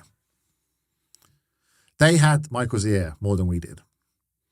They want us out, they would speak to him. And if he didn't think he was going to get his prescriptions anymore, you're gone. Yeah, so for Michael Jackson, it got to a stage where the drugs had to come first. Exactly. Unless clearly medicines, that these are prescribed, he would never touch cocaine, heroin, anything like that. I think he smoked a joint with Barry Gibb from the Bee Gees a few times. He didn't like it. Or Snoop Dogg came in his dressing room stinking of it, and he made Michael pass out. But no, occasions happened where doctors. Well, no, it was always. I never knew Michael without a doctor. If I'm being honest with you, there's always one there. Was you part of his life as he was dying? Yeah. It seemed like he was deteriorating at such a rate that that's not living anymore, is it? That's actually dying. I spoke to his long-term photographer recently for over 30 years. And he said to me, Michael was trying to live long and wide. You can't do that. He was pushing the boundaries too much. And I saw him so they announced the concerts, This Is It, at the O2 Arena. I got a phone call. I was in Barnstable. I didn't want to go. I think I had a baby about to be born. Wife saw I was freaking pregnant. And anyway, the promoter said they want me up there desperately. Something was wrong. So I darted to the Lanesborough Hotel. Mark Lester was already there. I get into the hotel suite, and the concert promoter was there waiting for me. They're called AEG. They own the O2 Arena. All the companies linked to them. And they basically owned Michael Jackson. They took over his whole life. Bodyguards, paid for his house he died in and everything. And they were crying out for some help because he was supposed to announce these 10 shows at the O2 Arena. So I arrived and I said, "What's the problem?" They said, "Your mate is in there, fucked up on alcohol." And I assumed Mark Lester. And I said, "You mean which famous one? Mark?" "No, the really famous one, Michael." "All right." So I go in there and Michael's like literally, "Hey Matt," passed out on the bed. And Mark's trying to feed water into him to sober him up, to try and get him ready to announce his. I said, "Michael, what have you done?" Half a bottle of whiskey gone, basically, Jack Daniels. "What have you done?" "So I'm worried I'm not going to sell the concerts out after the trial and worried I'll get assassinated." I said, "Oh, don't be so stupid." Anyway, we managed to get him on the coach. He didn't say much the whole way. He was like completely hammered. And then we get to the back of the O2 Arena. We have to use a golf cart to get him up to the stage because he just couldn't walk that far. When he walked up the staircase, bear in mind it's the first time he's been in public since the trial and all that horrendous coverage. He heard the roar of the fans. He just switched back into Michael Jackson again and said, "We'll see you all in July. I'm going to play all the big hits." And you could tell he was under the influence of drugs or alcohol. And then we got back on the coach. He didn't say anything to us. Was Michael Jackson a bigger drinker than people would think? No, the drinker, we prefer him to drink alcohol than we would take all that other stuff that we knew nothing about. Was he doing both? Well, yeah, I never saw him take it, but I saw the aftermath. So he'd go off to the bathroom and come out 20 minutes and his demeanour would change to very slurry or very high, depending. But on this particular occasion, I would imagine he couldn't get his hands on whatever he probably wanted, so he turned to having a drink with Mark. He was just having a drink. He was nervous. He didn't think he was going to sell any tickets out. That's all it was. It's like you being nervous going on stage, me being nervous on stage. You'd have a few drinks beforehand. That's all he was doing. But he just freaking scared out of his life after the media scrutiny. But on the way back, we got to the hotel room and no one wanted to speak to him. They were all hovering around him like he's a king, like the king of pop. You know, they don't want to say anything. I don't want to talk to him about the concert because they've all sold out. I think he would like to know that. All 10 are sold out within minutes. Get to the hotel suite. Michael sits down on the sofa, starts crying. I said, "What's up?" "I hope that went okay." He said, "You did great, Mike." And I went out and I said to the promoters, "Are you going to go and tell him or what?" He said, "Oh, we got to think of something first because there's demand. The phone lines are rammed and we need him to agree to do some more." So I said, "Well, just tell him first." So they went in and they said, "Mr. Jackson, you sold 10 shows out, 20,000 in 2 minutes, literally. And there's queues." He starts bawling his eyes out. "I can't believe the public still love me after all these years." He said, "We want to do an extra 40. That's 50 shows. That means you're going to beat Prince, because Prince had the residency 21. He did 21 in a row. And him and Prince always had this rivalry, you know. The Guinness Book of Records, we had to document it. And it would be the biggest ever, every other night, basically. And the plan was my family, and Mark Lester's family, we were going to move into a house not far from here, sorry. And he didn't want to be in the hotel room trapped with the kids anymore, his children anymore, for a 7-month period. So we're going to go move in with him. And it's actually happened. The house got furnished, all done, ready to go. We showed him over Skype, and his kids, my kids would be there, and we would make sure he'd eat well, sleep good, keep the doctors away, and so forth. So he agreed to do another 40 shows. That was ambitious, wasn't it? 50 shows, yeah, 50 years old, yeah. Yeah. I went back to Barnstable, didn't plan on seeing Mike again. And then on Thursday afternoon, Mark called me, and Michael wanted to go and see Oliver Twist. It was on the West End in London. And obviously being with Mark Lester, the original of it, was quite kind of cool. So Michael Jackson and Mark Lester turn up, they watch. I didn't want to go to that. Can we sit through freaking Consider Yourself and all those songs and stuff like that? So, and he said, why don't you come and hang out tonight at the hotel? So, I drive all the way back up again. So let's go and do it. And Michael wants to have some food, and he likes fish and chips from Knightsbridge, like the proper fish and chips, like in the wrapping paper. That's his favourite dinner. So we sat down in the Lanesborough Hotel living room, me, Mark, and Michael, fish and chips, curry sauce, like the way he likes it, cod. And he just turned to us, bizarrely. I remember it so well. And even like yesterday, it was 15 years ago, he said, Mark, you're godfather to my children. I'm worried I'm going to get killed by a shot and be assassinated. People are out for me. They want my music. Like, I've got the Beatles catalogue, got Eminem's catalogue, I've got all this music. I own half of Sony. It's worth over $1 billion. I'm worried I get shot. You promised me if anything happens on stage that you can look after my kids. And Mark's like, of course that's going to happen on your stage. And I chimed in. I said, whoa, Mike, we're going to be living with you. And I'm going to make sure you got the tightest security that night. It's all going to be okay. They love you. You sold out 50 shows. They tell me you could start another 200. And anyway, I went to say goodbye because I had to get back to my family. I gave him a hug, and he was bones, Liam. He was skinny, you know. And I said, you need to put some weight on. So we introduced him to Lou Ferrigno, who used to train with Arnold, played the Incredible Hulk, because Michael loved Marvel. He tried to buy Marvel. He thought he owned Marvel one day. He had this vision to do all the films that you see now. That was Michael's vision. But one of the staff messed up. He didn't end up with it. That's how much of a visionary he was. And so he promised us he was going to train with Ferrigno and put some muscle on. But he was just sitting on the bench press and just talking to him. He just wanted a friend, you know. He just didn't want to lift any weights or do anything. Yeah, and we had our phone calls back and forwards saying there's mayhem out there. Michael's not turned at rehearsals. Can you ring him? It was hard to get hold of him because the bodyguards, we didn't know because the promoters' bodyguards. And he had struggled to find our numbers. Then I had a friend who was with him.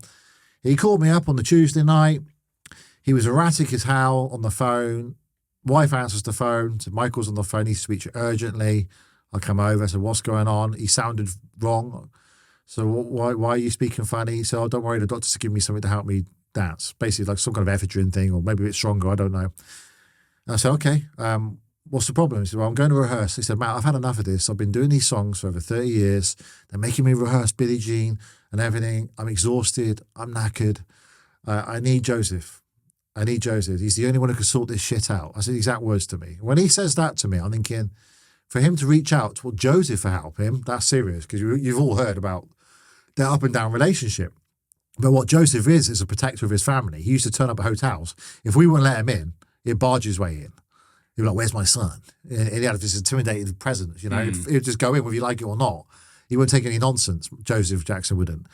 So again, Joseph lives in Las Vegas. I gave Michael his number.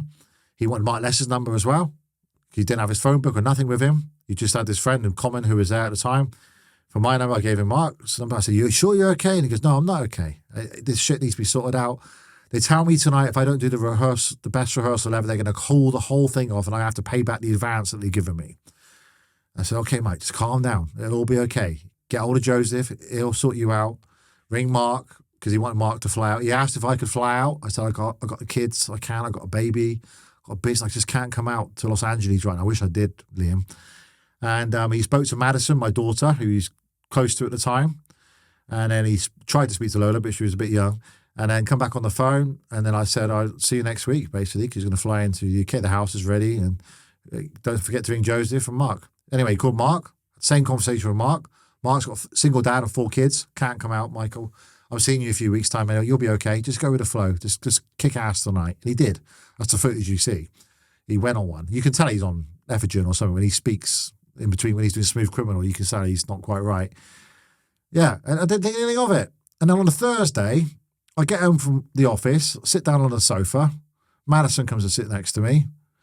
And Yuri Geller calls me up. He says, I got CNN on one line, Southern newspaper on the line. They're all saying Michael's in a coma. I said, it's publicity stunt. We're used to all these publicity stunts. There's no way. He's okay. I spoke to him on Tuesday. There's a bit of drama going on out there with rehearsal arguments and Michael not turning up, but he's okay. The house is ready. Yuri's fine. He's okay. I'm not going to keep ringing him up because I've fallen for things in the past, Liam, where I woke up one day, went to the newsstand and all the papers are there. Michael's on the front with these Post-it notes all over his face. And everyone begged me to call Michael to see if he's okay. He was at a bookshop with his kids. And he answered the phone. He goes, hi, you've fallen right into my trap. I said, what's on, Mike? Well, I cut myself shaving.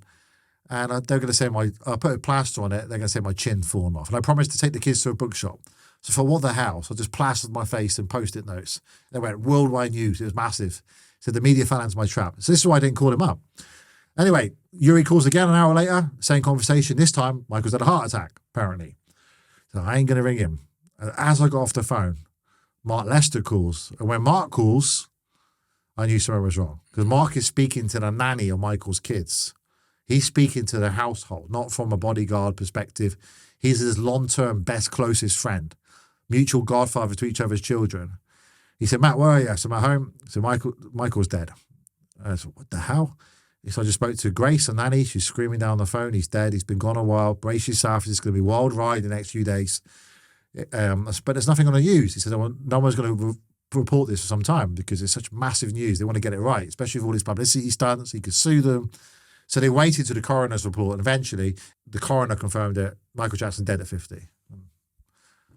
And in the meantime, I had his family ringing me up. Are you with my brother? I'm hearing stuff about my brother. I've just been to a shopping centre, Matt, and everyone's saying my brother's dead. I said, I'm not with your brother, no. But I spoke to him the other night. He was okay, but I knew he was dead. You didn't want to break the news to him? No. And before you knew it then, it was madness because you can't defame a dead person. So every allegation, every story, everything that Michael ever planted and plugged, they played on the monkey, the oxygen chamber, the elephant band's bones, the kids, everything, they just went for him. It was madness. Helicopters going over the house. It was just flipping. And then the fans' disbelief, hanging outside, hoping he's hiding out of your house. And even now, on his anniversary of his death, 25th of June, we have fans who come to the gate so they can feel some connection to him. And unbelievable. Absolutely. And did the doctor get arrested soon after? Well, Conrad Murray, I spoke to Conrad after he came out of jail. Yeah, he got done for involuntary manslaughter, got 4 years, served 2. He reached out to me via the Sun newspaper. He did a story, and I read it. It got pointed out to me by numerous people. And he said in the last week of Michael's life, he was crying out for Mark Lester and Matt Fiddes to be with him. And I was trying to reach them, but no one would listen to me. This was the doctor who gave an interview to the Sun. So I read that in the Sun newspaper. And a little bit, part of me thought, damn, my friend really did love me, you know? And the other part thought me, I should have got on that damn flight. But you know what, Liam? I would have turned up, met with some big American bodyguards with guns. I wouldn't have got past the security, the promoters anyway. He probably wouldn't have listened to me. What could I do? His family already tried to do an intervention and turn up at his house and take him away back to the family home because he needed to be back with the Jacksons. But the trouble is he was also brainwashed by people around him saying, oh, they only want to contact you because they want the Jackson 5 to be back on the road again. They ran out of money. So whenever his brothers would call, he wouldn't take their calls because the people around him would cut them off, apart from the mum. So when Michael died, you was initially shocked, in disbelief, but then deeply saddened? Yeah, we all think you can do better. And after that, what do? You got to bereave your mate. So you go to the doctor. The doctor sat there, he's damn well while you're there. Says, I can't sleep. Everywhere I go, everyone wants to know what happened. His music's playing everywhere now, even though his music wouldn't be played before. The musical that we tried to get commissioned when he's alive has now been commissioned for Alive at the West End. He's number 1 in all the charts. His albums are selling out. I can't get away from it. I get recognised everywhere I go. Sky News, media. So they just prescribe you antidepressants, Valium, the diazepam, we always called, sleeping tablets. It was too much. And I went for counselling. And then she would sit down with me, get in a story. She didn't know what to do. What did you say to the counsellor? When you first went? Well, there were several issues. It wasn't just Michael Jackson. It all went wrong at once. So I had a business partner in Germany for Matt Fiddes Martial Arts Schools, Germany, and he said to me, "Everything you do goes to gold for the last." Since you're 18, I was like 29 at the time. At some point, something's going to go wrong. I said, everything's going to go wrong, Lance. I'm caning it, man. I'm always going to cane it. That's the way it is. So something will go wrong eventually. Michael died. Obsessive business behavior where I didn't need any more money. Once you get past 10 million, you don't need anything else. That's like, what else can you buy? You got the cars, you got the mansion. My ex-wife was on about it. Well, why do you keep working like you're doing? The obsessive training. The 3 children that I should have spent more time with when I was younger, which you can't get that time back. I've made up for it now, or I've got a wonderful relationship with all my 6 kids. But Marcia filed for divorce. She didn't sign up for this. She signed up for a guy who's going to watch TV at home, Netflix, chill out, glass of wine, not helicopters over the house, tabloid, people handing her news articles at the school gates about me, canoodling with models, whether it's publicity stunts or whatever it may be. She didn't want that kind of life. She filed for divorce just after Michael died. She couldn't take it anymore. It was so intense.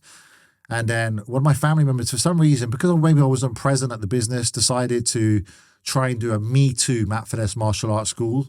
It didn't work out, but they did their best.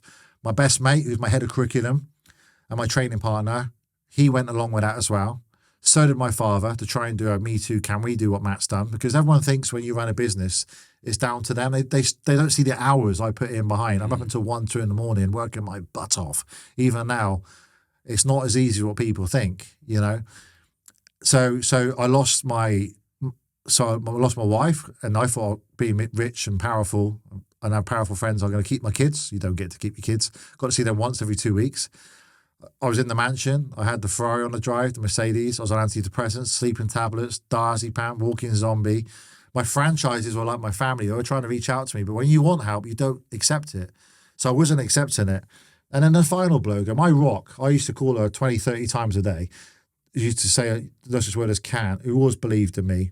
And being a lawyer, she was very helpful in my life, very close to Michael. Calls me up, said, Matt, I've got 6 months to live. I'm dying of breast cancer. And we've been through it once before when she was early 40s. But this time it was secondary cancer. It was all over her body, all over her liver, lungs and everything. All came at once. So the counsellor didn't know what to do with me. She started crying. I ended up giving her a flipping hug. Yeah, and do you know what they do? The only thing they could do, Liam, is they just fill you up with bloody drugs. And then one doctor don't talk to the other doctor. So you get these 5-minute appointments back then. And then they wouldn't look at your notes enough. So I'd be on one antidepressant and another one, and then a side effect tablet to counter it, and then a beta blocker to keep my adrenaline down, which means I can't train because you don't produce the adrenaline. It's weird training on beta blockers.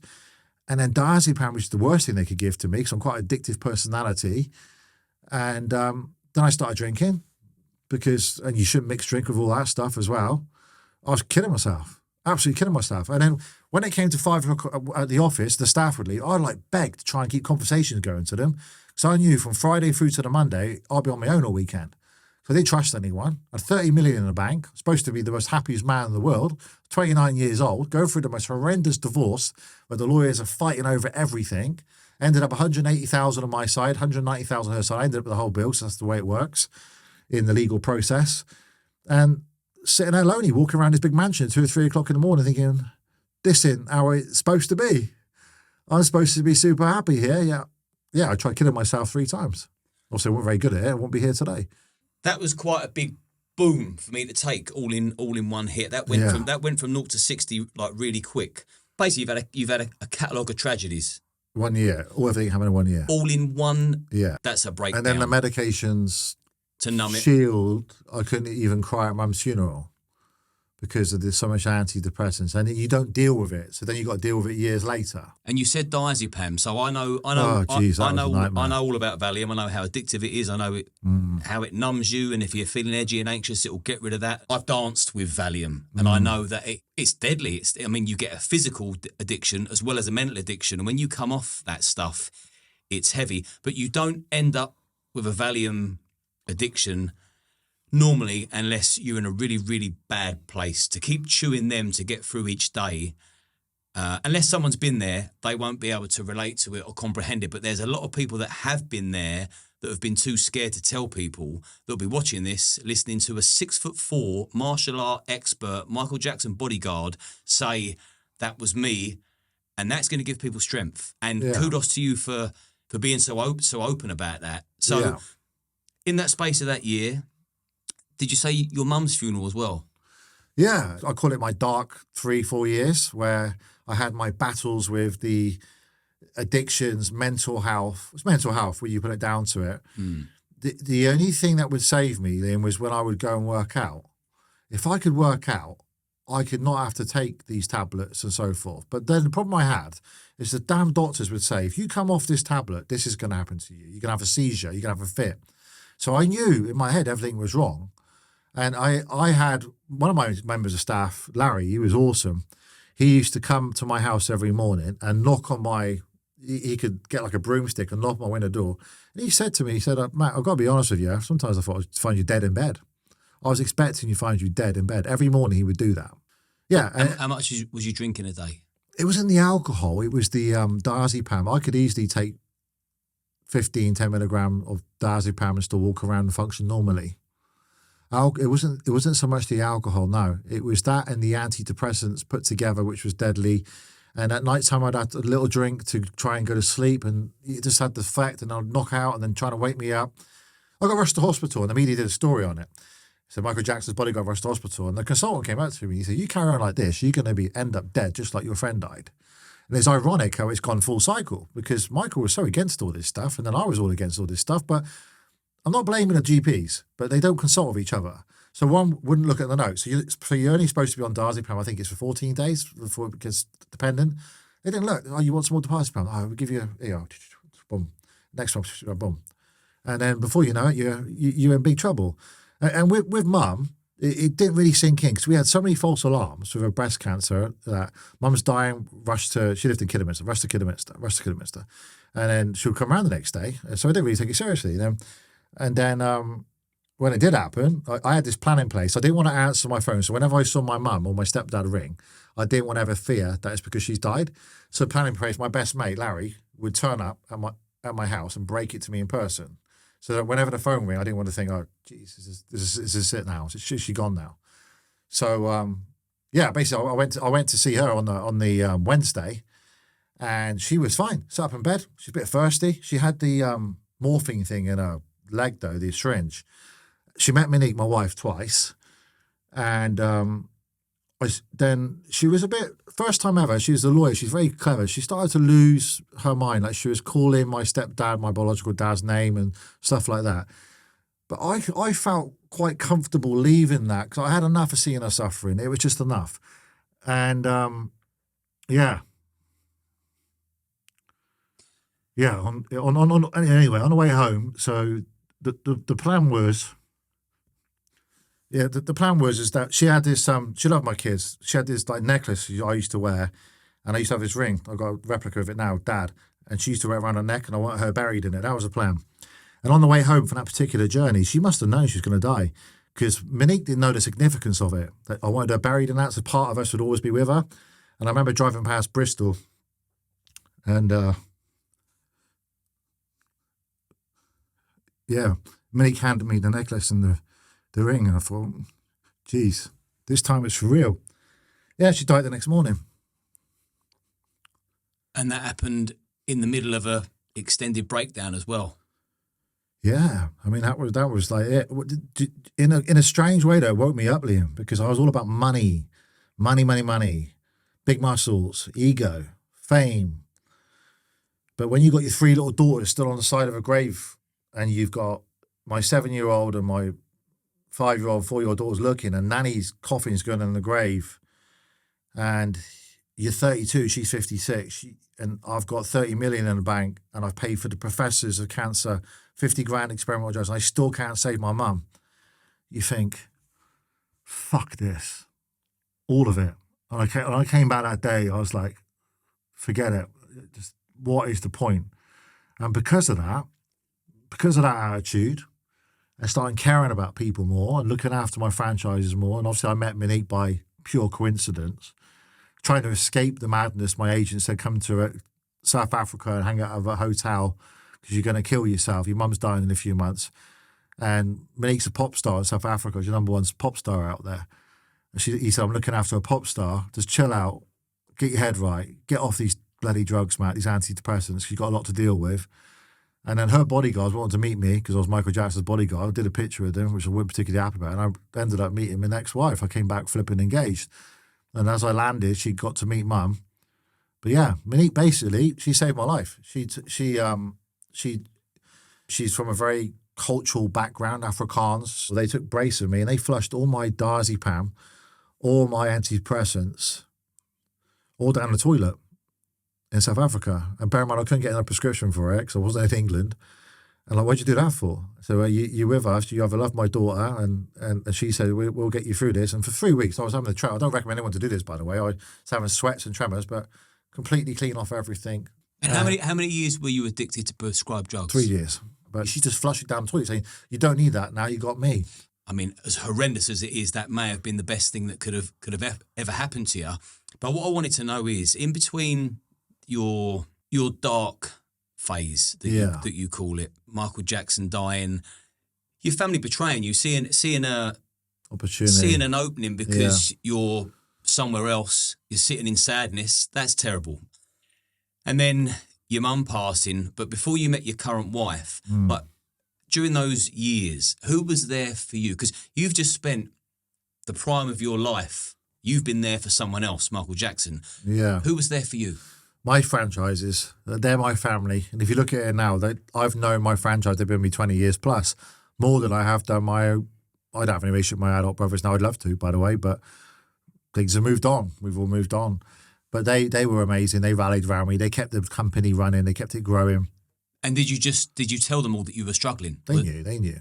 They tried reaching out. You know when people try and reach out to you, it's very funny, isn't it? Because I am the first to reach out to someone who's in trouble and I get pushed back. But then I was the person who used to push them back. My big franchises would ring up and try and get to me. I mean, the worst thing I did, Liam, which I'm not proud of this, but this may inspire some people to. I have told this story before. Mum made Christmas very special for us. It was hugely special, and this was going to be the last Christmas I could spend with Mum. Fortunately, she had to have radiotherapy. I don't know if you know the downside to that is that you can't come near them because their immune system's quite low. And it was the winter and Christmas where we had a lot of snow too. For me to spend, it wasn't my turn to have the kids. So I was single and it wasn't my turn to have the kids and the Christmas. And in my company, we shut down from the 16th of December. No one wants to train over that period. So it's our 2-week break. So I was hoping to spend it with Mum. She had radiotherapy. She needed to have it. We're hoping there's some hope there. Immune system's killed. Can't come near her. I begged my ex-wife. We weren't on good terms at the time. Certainly not having the kids. Simple as that. So it was fine. And I was dreading it. Now, what I did is I knew people, and I didn't want the sympathy act. Come and spend Christmas Day with me. I couldn't think anything worse, just spending it with someone else's family. So I checked in to a local hotel under a false name. I went and bought a shitload of alcohol, load of Valium, some other benzodiazepine drugs I can't remember the names of now, Xanax or something like that, Zoplico, sleeping tablets. And my goal was, whether I survived or not, I couldn't give a shit, basically, because I just felt I wasn't seeing my kids. Nothing happening. Couldn't see Mum. It would have been terrible for Mum because she couldn't even get hold of me.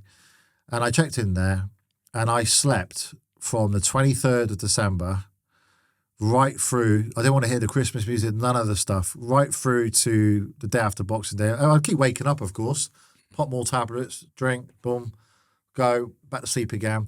Then I woke up after that, and then everyone was obviously panicking, trying to find me, but they probably thought I was with some bird somewhere, some girl somewhere, or something like that. My mum must have gone for her mind, if I remember rightly. And then I did the same for New Year's, because how could I have a happy New Year? My mum's going to die. My world's going to die. How can I possibly Happy New Year? You know, your mum's going to die. Until you experience that, it's hard to even describe. So I did the same then, and I didn't see a human soul until I returned to work on the 4th of January. And that was partly because of me, but also because the family situation split with the trying to build a rival business. And do you know what, Liam? I don't hold that against them anymore because I was a dick. I was a dick, driving around in a Ferrari with permed hair with my pecs out, not nipping in the office, not giving them enough attention. Plus, they were in their early 20s. I was only like 27, 28, 29. I'm still a kid. I was cocky, you know. I was the big shot. How could you not affect you psychologically? So I forgive my family for what they did at the time, completely. I don't wish them any harm. I understand it. I get it. Even my dad, I totally get it. I get why he went with them rather than me. Do they know up until now, if they watch this, up until this point, do they know, including your dad, that you actually forgive them all? I don't think they feel they've done anything wrong. They since then they've all gone on to get married and got wives. So I've got 3 younger brothers. And obviously when you work if you have a boss, you go home, you moan about your boss. And you tell your wife, girlfriend, oh, if it wasn't for me, he wouldn't be having that Ferrari or Lamborghini or this mansion and so on. And I get that, but you got to learn that through the school of hard knocks. So I don't hold that against them. So they've all gone on to meet wives who freaking hate me. They never met me. They don't know me personally. They never spent more than an hour or 2 with me. And one of them hasn't met me whatsoever at all. But of course, they got their own version of their events. They've told their wives. And it's very hard for them to rewind that back now. So, by the way, Matt actually was pretty good to us. He did pay us well. He was so young. Matt was only a kid back then. It was unusual for him to have Ferraris and a mansion in his early 20s and have friends and the pressures that I had under me. And the wife I had was nearly 10 years older than me too. So they tell him this story and it's hard to go back, isn't it? To say, oh, by the way, that story I told you about Matt, it wasn't true. Because they're putting their own match. So I get how it works. And I've been told by a mutual friend of mine that one in particular who was the instigator of doing this is the biggest mistake he's ever made of his freaking life. Can you imagine where he'd be now? You know, because back then it was tiny. Now it's like humongous. Look at where he'd be. Like, he was like so close to me. I'd see him 6 days a week for 10 years in a row. He was like my right arm.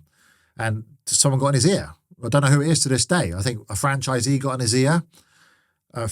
Possibly a girlfriend of his at the time got in his ear. I don't know. And a plan was constructed to take my dad away and go and try and compete against me. So your best friends at the time during your darkest hours were your franchisees? Yeah. Did any of your franchisees say, Matt, we need to get you into rehab? Yeah.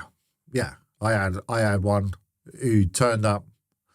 I passed out in a car park. I passed out in a hotel. They couldn't wake me up. The room service, they couldn't wake me up. And he rushed to my side and took me to hospital. I spent many nights in hospital, with rehab and stuff. But yeah, I had people. I didn't have family. Do you know the one person I thought she nearly stepped in, who really knew, who was concerned, because she's got 3 daughters with me, was my ex-wife. Yeah, I remember. I'll say it doesn't matter. I remember on Christmas Day, she felt so sorry for me. I had to drop the kids off at midday, and I did my best. I made the kids microwave lasagna. Right, I can't cook, and they loved it. But then I got to drop the kids back at midday, and it's painful. Liam. I don't know if you spent Christmas Day on your own. It's like, oh, jeez, man, and Boxing Day. Anyway, I'll drop them off. She was staying with her. We just split up 2 years in. She was staying with her mum and dad, the kids' grandmum. They have a big family Christmas, and she said, Matt, wait a minute, but you promise you won't tell my dad. And I thought she was going to give me another go at the time or something like that. She went around the back of the house, came out with a foiled plate, roasted and handed it to me. And I took it back and I started eating. I took a picture of me eating. I still got a picture now. I called my mum up. She goes, Matt, you're in the middle of the most gruesome divorce. You might have poisoned it. So maybe don't even know I actually. It's good that you still get on now as well. We get on wonderful now. We spoke the other day and she's still the mother of my kids. I'll do anything. She's in hospital. She needs help. I'll be there. And her husband, Jamie, he runs a maintenance company he does work for all my houses. And he's quite good because I've got ears on there. When they say, oh, it's Matt Fiddes' house, chuck any invoice you want. He said, you do realise I'm Matt Fiddes' stepdad to his kids. And I live with his ex-wife. You do realise that? They're like, no way. How can that possibly be the case, But no, you got to learn this through the school of hard knocks, haven't you? There's no book you can. I'm hoping people will take this from this podcast, but put the kids first always. We don't have half brother, half sister stuff. So Manilow and Savannah don't refer to Zach, Hero, Miela as Miela's called Miela. My mum was called Magella, so we called her Miela. Very similar. They don't know the difference. The younger 3 don't know about the other 3 and a half. They just call her Auntie Marcia. And it works fine. On Mother's Day, they come around and whatever Marcia wants, she can have. And it works great. But You got to learn what's important in life. If I try and stress to people, yeah, money's important. It's very important, but it's a tool. It's not a being. It's like a hammer. You can use a hammer to kill someone, or you use it to construct something and hammer a nail in. You can use money to do good or money for bad. So for me, I get to do amazing things. I get to take the kid out who's dying, whose dream is driving the Lamborghini Aventador. Or a mum, it happened recently, a mum's dying, she had 2 days to live. I was in London, I had to drop all my plans. I was doing something with Simon Cowell and get to this hospice because I couldn't recreate this moment. The mum's dream, a kid was a fascinating supercar. Her mum's dying wish was to see her child, go out in a Ferrari and a Lamborghini. I've got both, I'm privileged to have. I dropped all my plans, got there. She came out in a wheelchair and her oxygen mask on, took the little boy out for a ride for 45 minutes in both the cars. She had pictures done and all the rest of it. We obviously kept it fairly private. And he wrote me a little handwritten note. His mum died 2 days later. When you're poor, you can't do this type of stuff. Mum died of breast cancer. I've paid for numerous breast cancer operations because the NHS, you get diagnosed today, go wait 3 or 4 months. I write a check-out, boom, done. I do loads of things. Like I see Michael paying for funerals. I've learned that the more you give, the more you get back. And it's not about the money for me. It's point scoring. I want to be a billionaire, but not because of what I can buy, because there's nothing else I can buy. Once you get past 10 million, I teach all my clients, that's it. Don't need any more. Got the cars you need. Unless you want a private jet or a yacht, but you can just rent them. What the hell do you want to own one of them for? So money is a tool for you to build generational wealth for your kids and to have income coming in so you could do stuff like this that you love, and I can inspire people. I don't have to be anywhere at any given time. I can help people out. It's hard to help charities out when you're poor.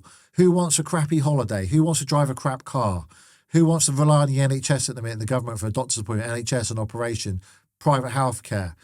You can't become a billionaire if you're dead, and you try to end your life 3 times. Yeah. So can we talk about the suicide attempts, but then also the benefits of them failing, and just shine the light on the gratitude? Because you must think, thank God I didn't make it work, because look where I am now. Yeah. All your family's merging together. You're striving for bigger, better things. Your passion's helping people. You're doing that. I know that. I see that off camera. And you've now got a goal. You want to be a billionaire. So, like, to me, life sounds fabulous. And just thank God you ploughed through, and certain things didn't work. So you're all right just to round that up? It's not I want to be a billionaire. I will be a billionaire by the time I'm 50. Because I've got the plan in place. It would just naturally happen with what I've got going on. Not for the money, because the more lives I change and make better, the byproduct is the money. Money is the measure of your success for changing lives. That's all it is. Nothing else. Nothing more than that. Yeah, suicide attempts. That painful part, Liam, was my awakening. And how old were you during 29. that? 29 up until 33? Yeah, just 32. But 33 is when I got my act together. I went for it in 33. Problem I had is everything was going too good. So those wake-up calls, those devastations, those loneliness that you could feel, you all hear the saying, lonely at the top. You heard that one? Mm-hmm. It bloody is. I'm a lonely man most of the time. I'm not somebody who's got a lot of people around me. We've got my number now, mate. I got your number now. Yeah. I've literally got probably 3 or 4 close friends who I can confide in everything. And then I've got my franchise network who've been with me for over 20 years. They are my brothers and sisters because they see me go thick and thin and they stuck by me. They could have left me in the dark times, but they were all running, trying to get to me. I had to do school visits at some of the Matt Fiddes martial arts schools, and they were walking me around and I don't remember it. They were describing me as a zombie and pacing me through, picture Matt with this person, picture with this person. Can you sign? I don't remember the visits. And the ones that reached out to me the most and pushed hard to help, I pushed back the most. I didn't want to be left on the planet on my own. I remember one time I got into bed one night. I had to leave Monique in South Africa because she didn't have the correct visa to live in the UK. And even though we were married, it's a mad system. And I remember once getting in the matrimonial home for my first marriage. I got into bed. Mum had gone by this point. Got no communication with my dad and my brothers for many, many years now. Any of my family. I'm thinking, you know what? I'm on this planet on my own. Other than this marriage to Monique, it's just me. And that was the thing. When Mum's coffin went in the grave, that was the trigger for me. And you know, it's this saying to when you're not looking for love, you find it. And I do believe in the law of attraction. I shouldn't have gone to South Africa, but my teams pushed me to do it. They booked the flight without my permission. Had I not gone to South Africa, I wouldn't have met Monique. I wouldn't have had the 3 other children. I wouldn't have the great relationship we've got now. The business grew from 30 million to over 120 million, from 300 sites to over 1,800 sites. Properties I'm still buying like you wouldn't believe.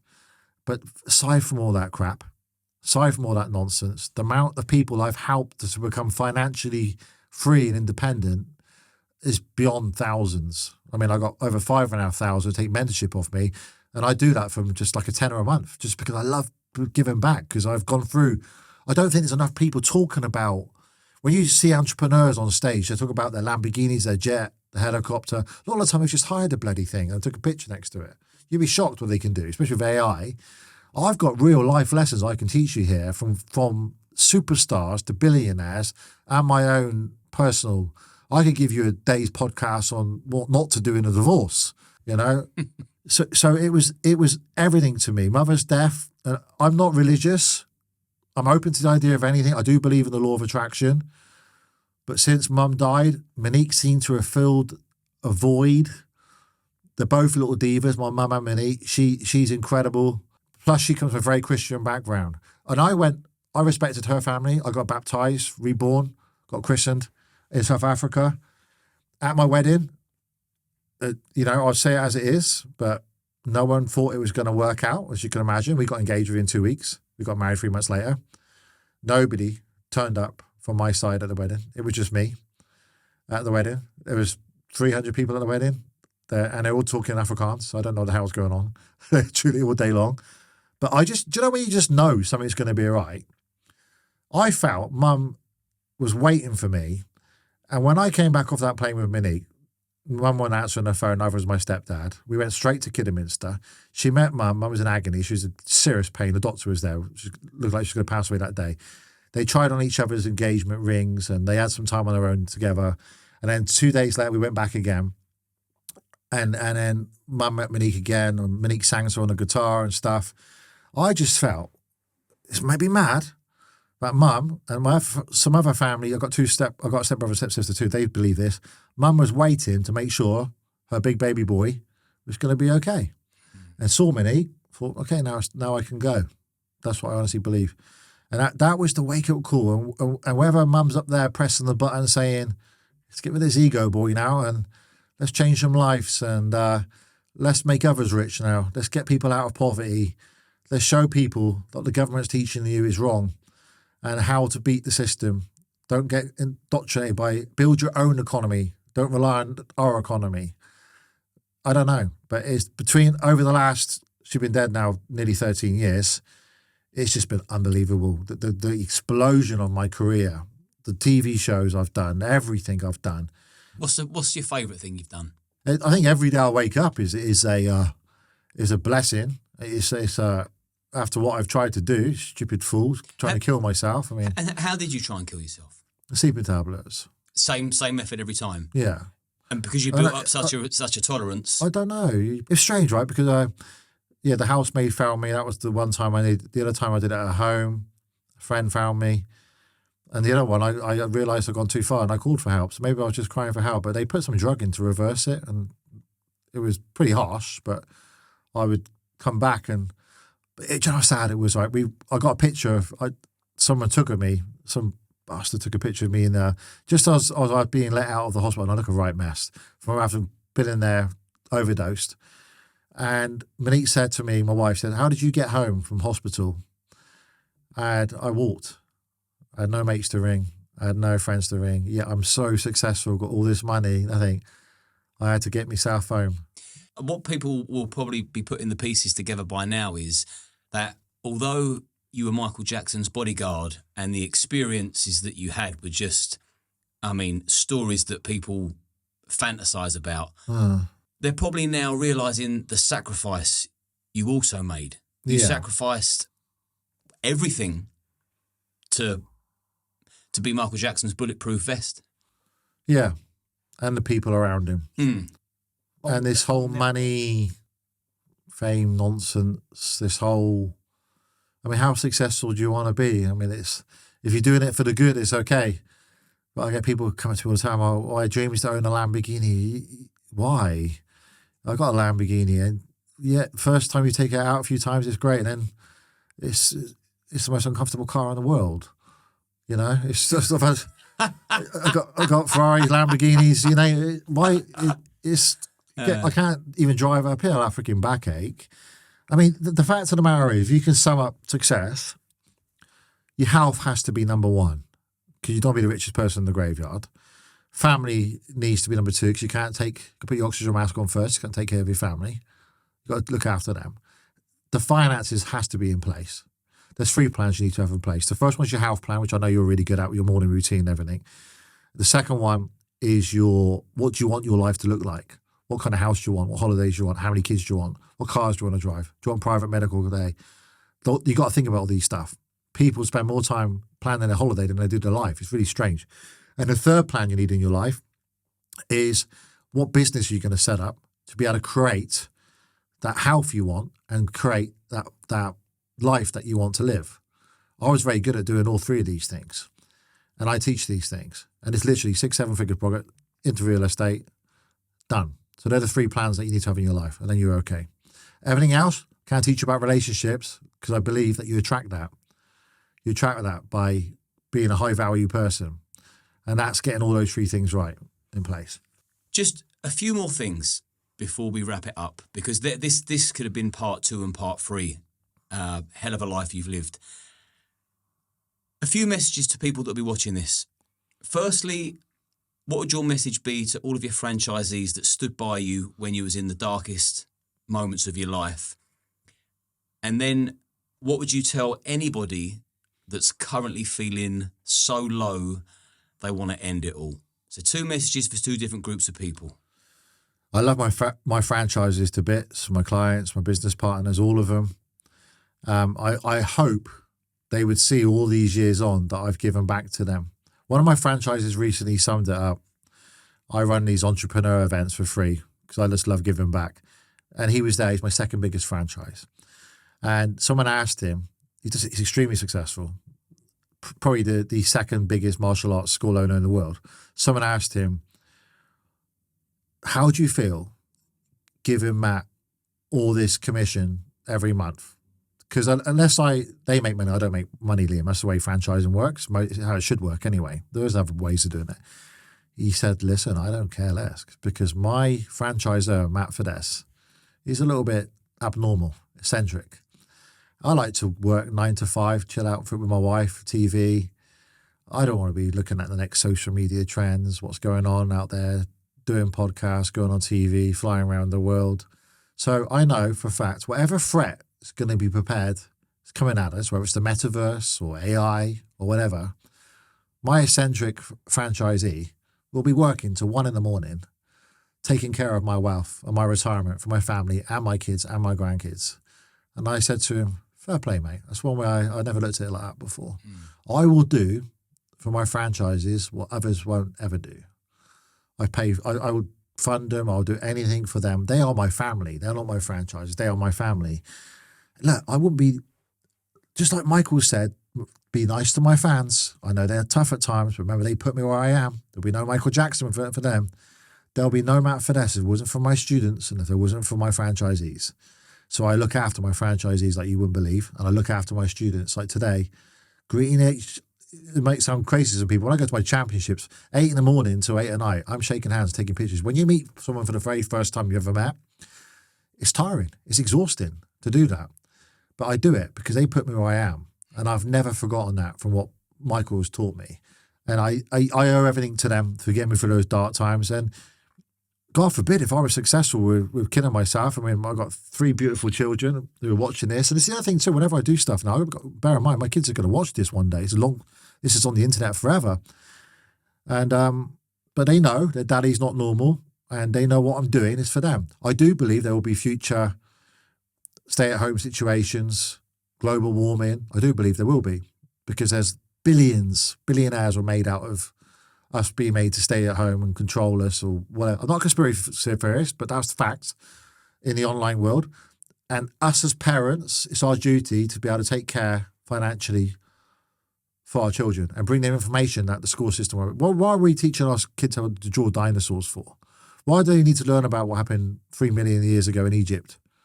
Better going to Egypt, isn't it? It's better learning about what to do today to earn money in the future. Why aren't we teaching our kids about nutrition and processed foods a bit more? Why are they having such rubbish PE lessons? Why is my school teacher calling me in to emergency parents' evening because my son, Zach, who's 8 years old, got 2 major issues. His handwriting is too big and his times table flickering on the computer is too small. I turned to her and I said to her, I can help you with that. Give him a keyboard because I can't write. They assumed I was right-handed, I was left-handed. I could sign my name. It's never stopped me making millions. Give him a keyboard because he'll never have to write again. Even when you do text messages now, you can speak, can't you? And it's there. What's it going to be like when he leaves school? And times table, give him a flipping calculator. They're everywhere now. What's going on in the world? And also, you're taking my son for PE. You're massively overweight. You're eating rubbish. And you're teaching my son how to stay in shape and giving me lectures about his PE, physical education. At least sort yourself out.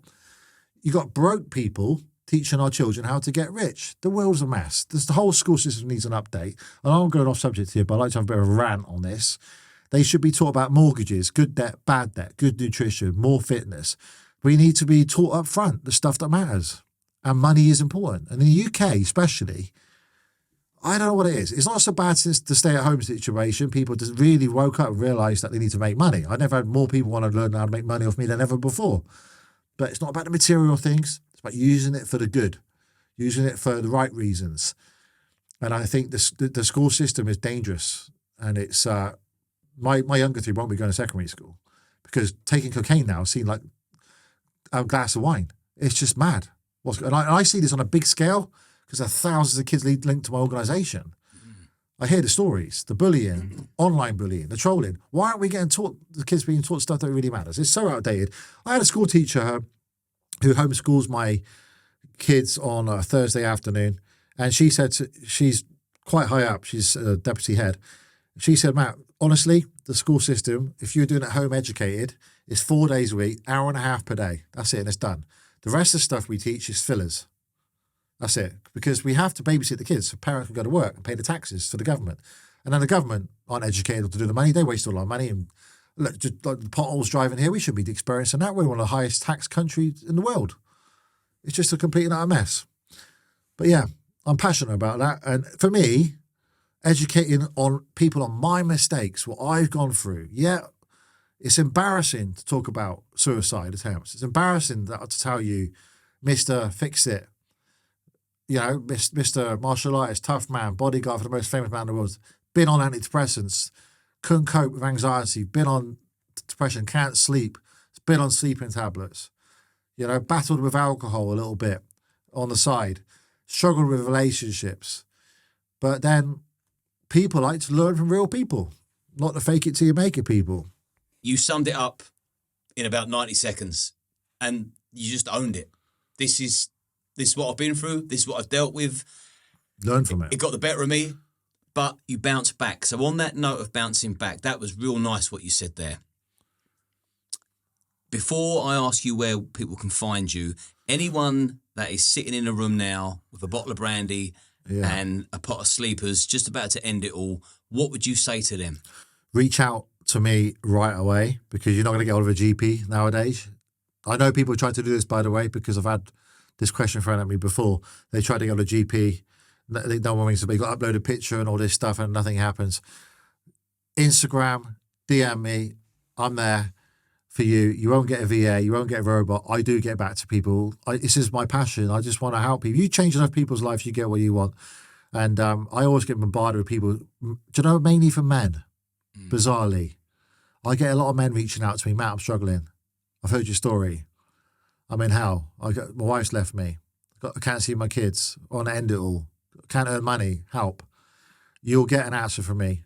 And I when I'm out walking or whatever I'm doing, I will give you a 10, 15-minute phone call. It's all about who you know. I've got lots of friends who are doctors, psychiatrists, that I can get you the right place. But what's wrong is getting prescribed. I'm not a doctor saying you should be prescribed, but immediate thought, don't try and commit suicide. Flipping reach out. And you can hide behind the keyboard and DM me. or you, Liam, I take it they get hold of you too, right? I mean, Yeah. we've all been through stuff. Everyone, you're all going to go through stuff. It's one thing you got to remember. Life will not be rosy. Anyone is buying you selling you an online course, or you go into events saying it's all going to be rosy, do this, you're going to get rich. It's bullshit. You're going to come across challenges.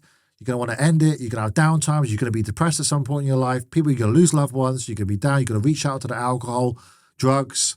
Things are going to get out of control. Eat too much, sugar, whatever. Reach out for help. Don't do what I did, for God's sake. I was lucky. And where can people find you? It's easy. Best place to get me if you want to get me in an emergency is that official Matt Fiddes on my Instagram. You get me. If I don't see it, then my team are very good at pointing out to me fast away, and I will get back to you personally. All my other social medias is at official Matt Fiddes Facebook, or they just go to the website www.mf.club, scroll down to the bottom. All my social medias, contact details there, and yeah, I'm here to help. And the future, what does it hold? I want to change as many people's lives as I can. So MF.club stands for Money Freedom Club. I believe everyone should be taught the lessons that aren't taught at school, and everyone should be financially free, not have to look at receipts, not have to struggle. Because I can guarantee you, Liam, that most divorces, most depression, weight problems and so forth, sugar addictions, drink addiction is caused by lack of money. Because you're not taught it at school. You're not taught about how to make money at school, are you? So I teach people how to make money. And it's very, very, very simple. I keep it very simple and I don't bullshit them. As you see, I'm a straight talker. I'm honest. I could have come on this podcast today. He said, denied suicide, denied everything. But I'm going to be completely honest. This is what the dozen is all about, isn't it? Honest individuals. But no, if they go to mf.club, then I will show them. And I put events on and they are free. And there is no pitching allowed. For any speakers I get big celebrity names because of my contact book come along.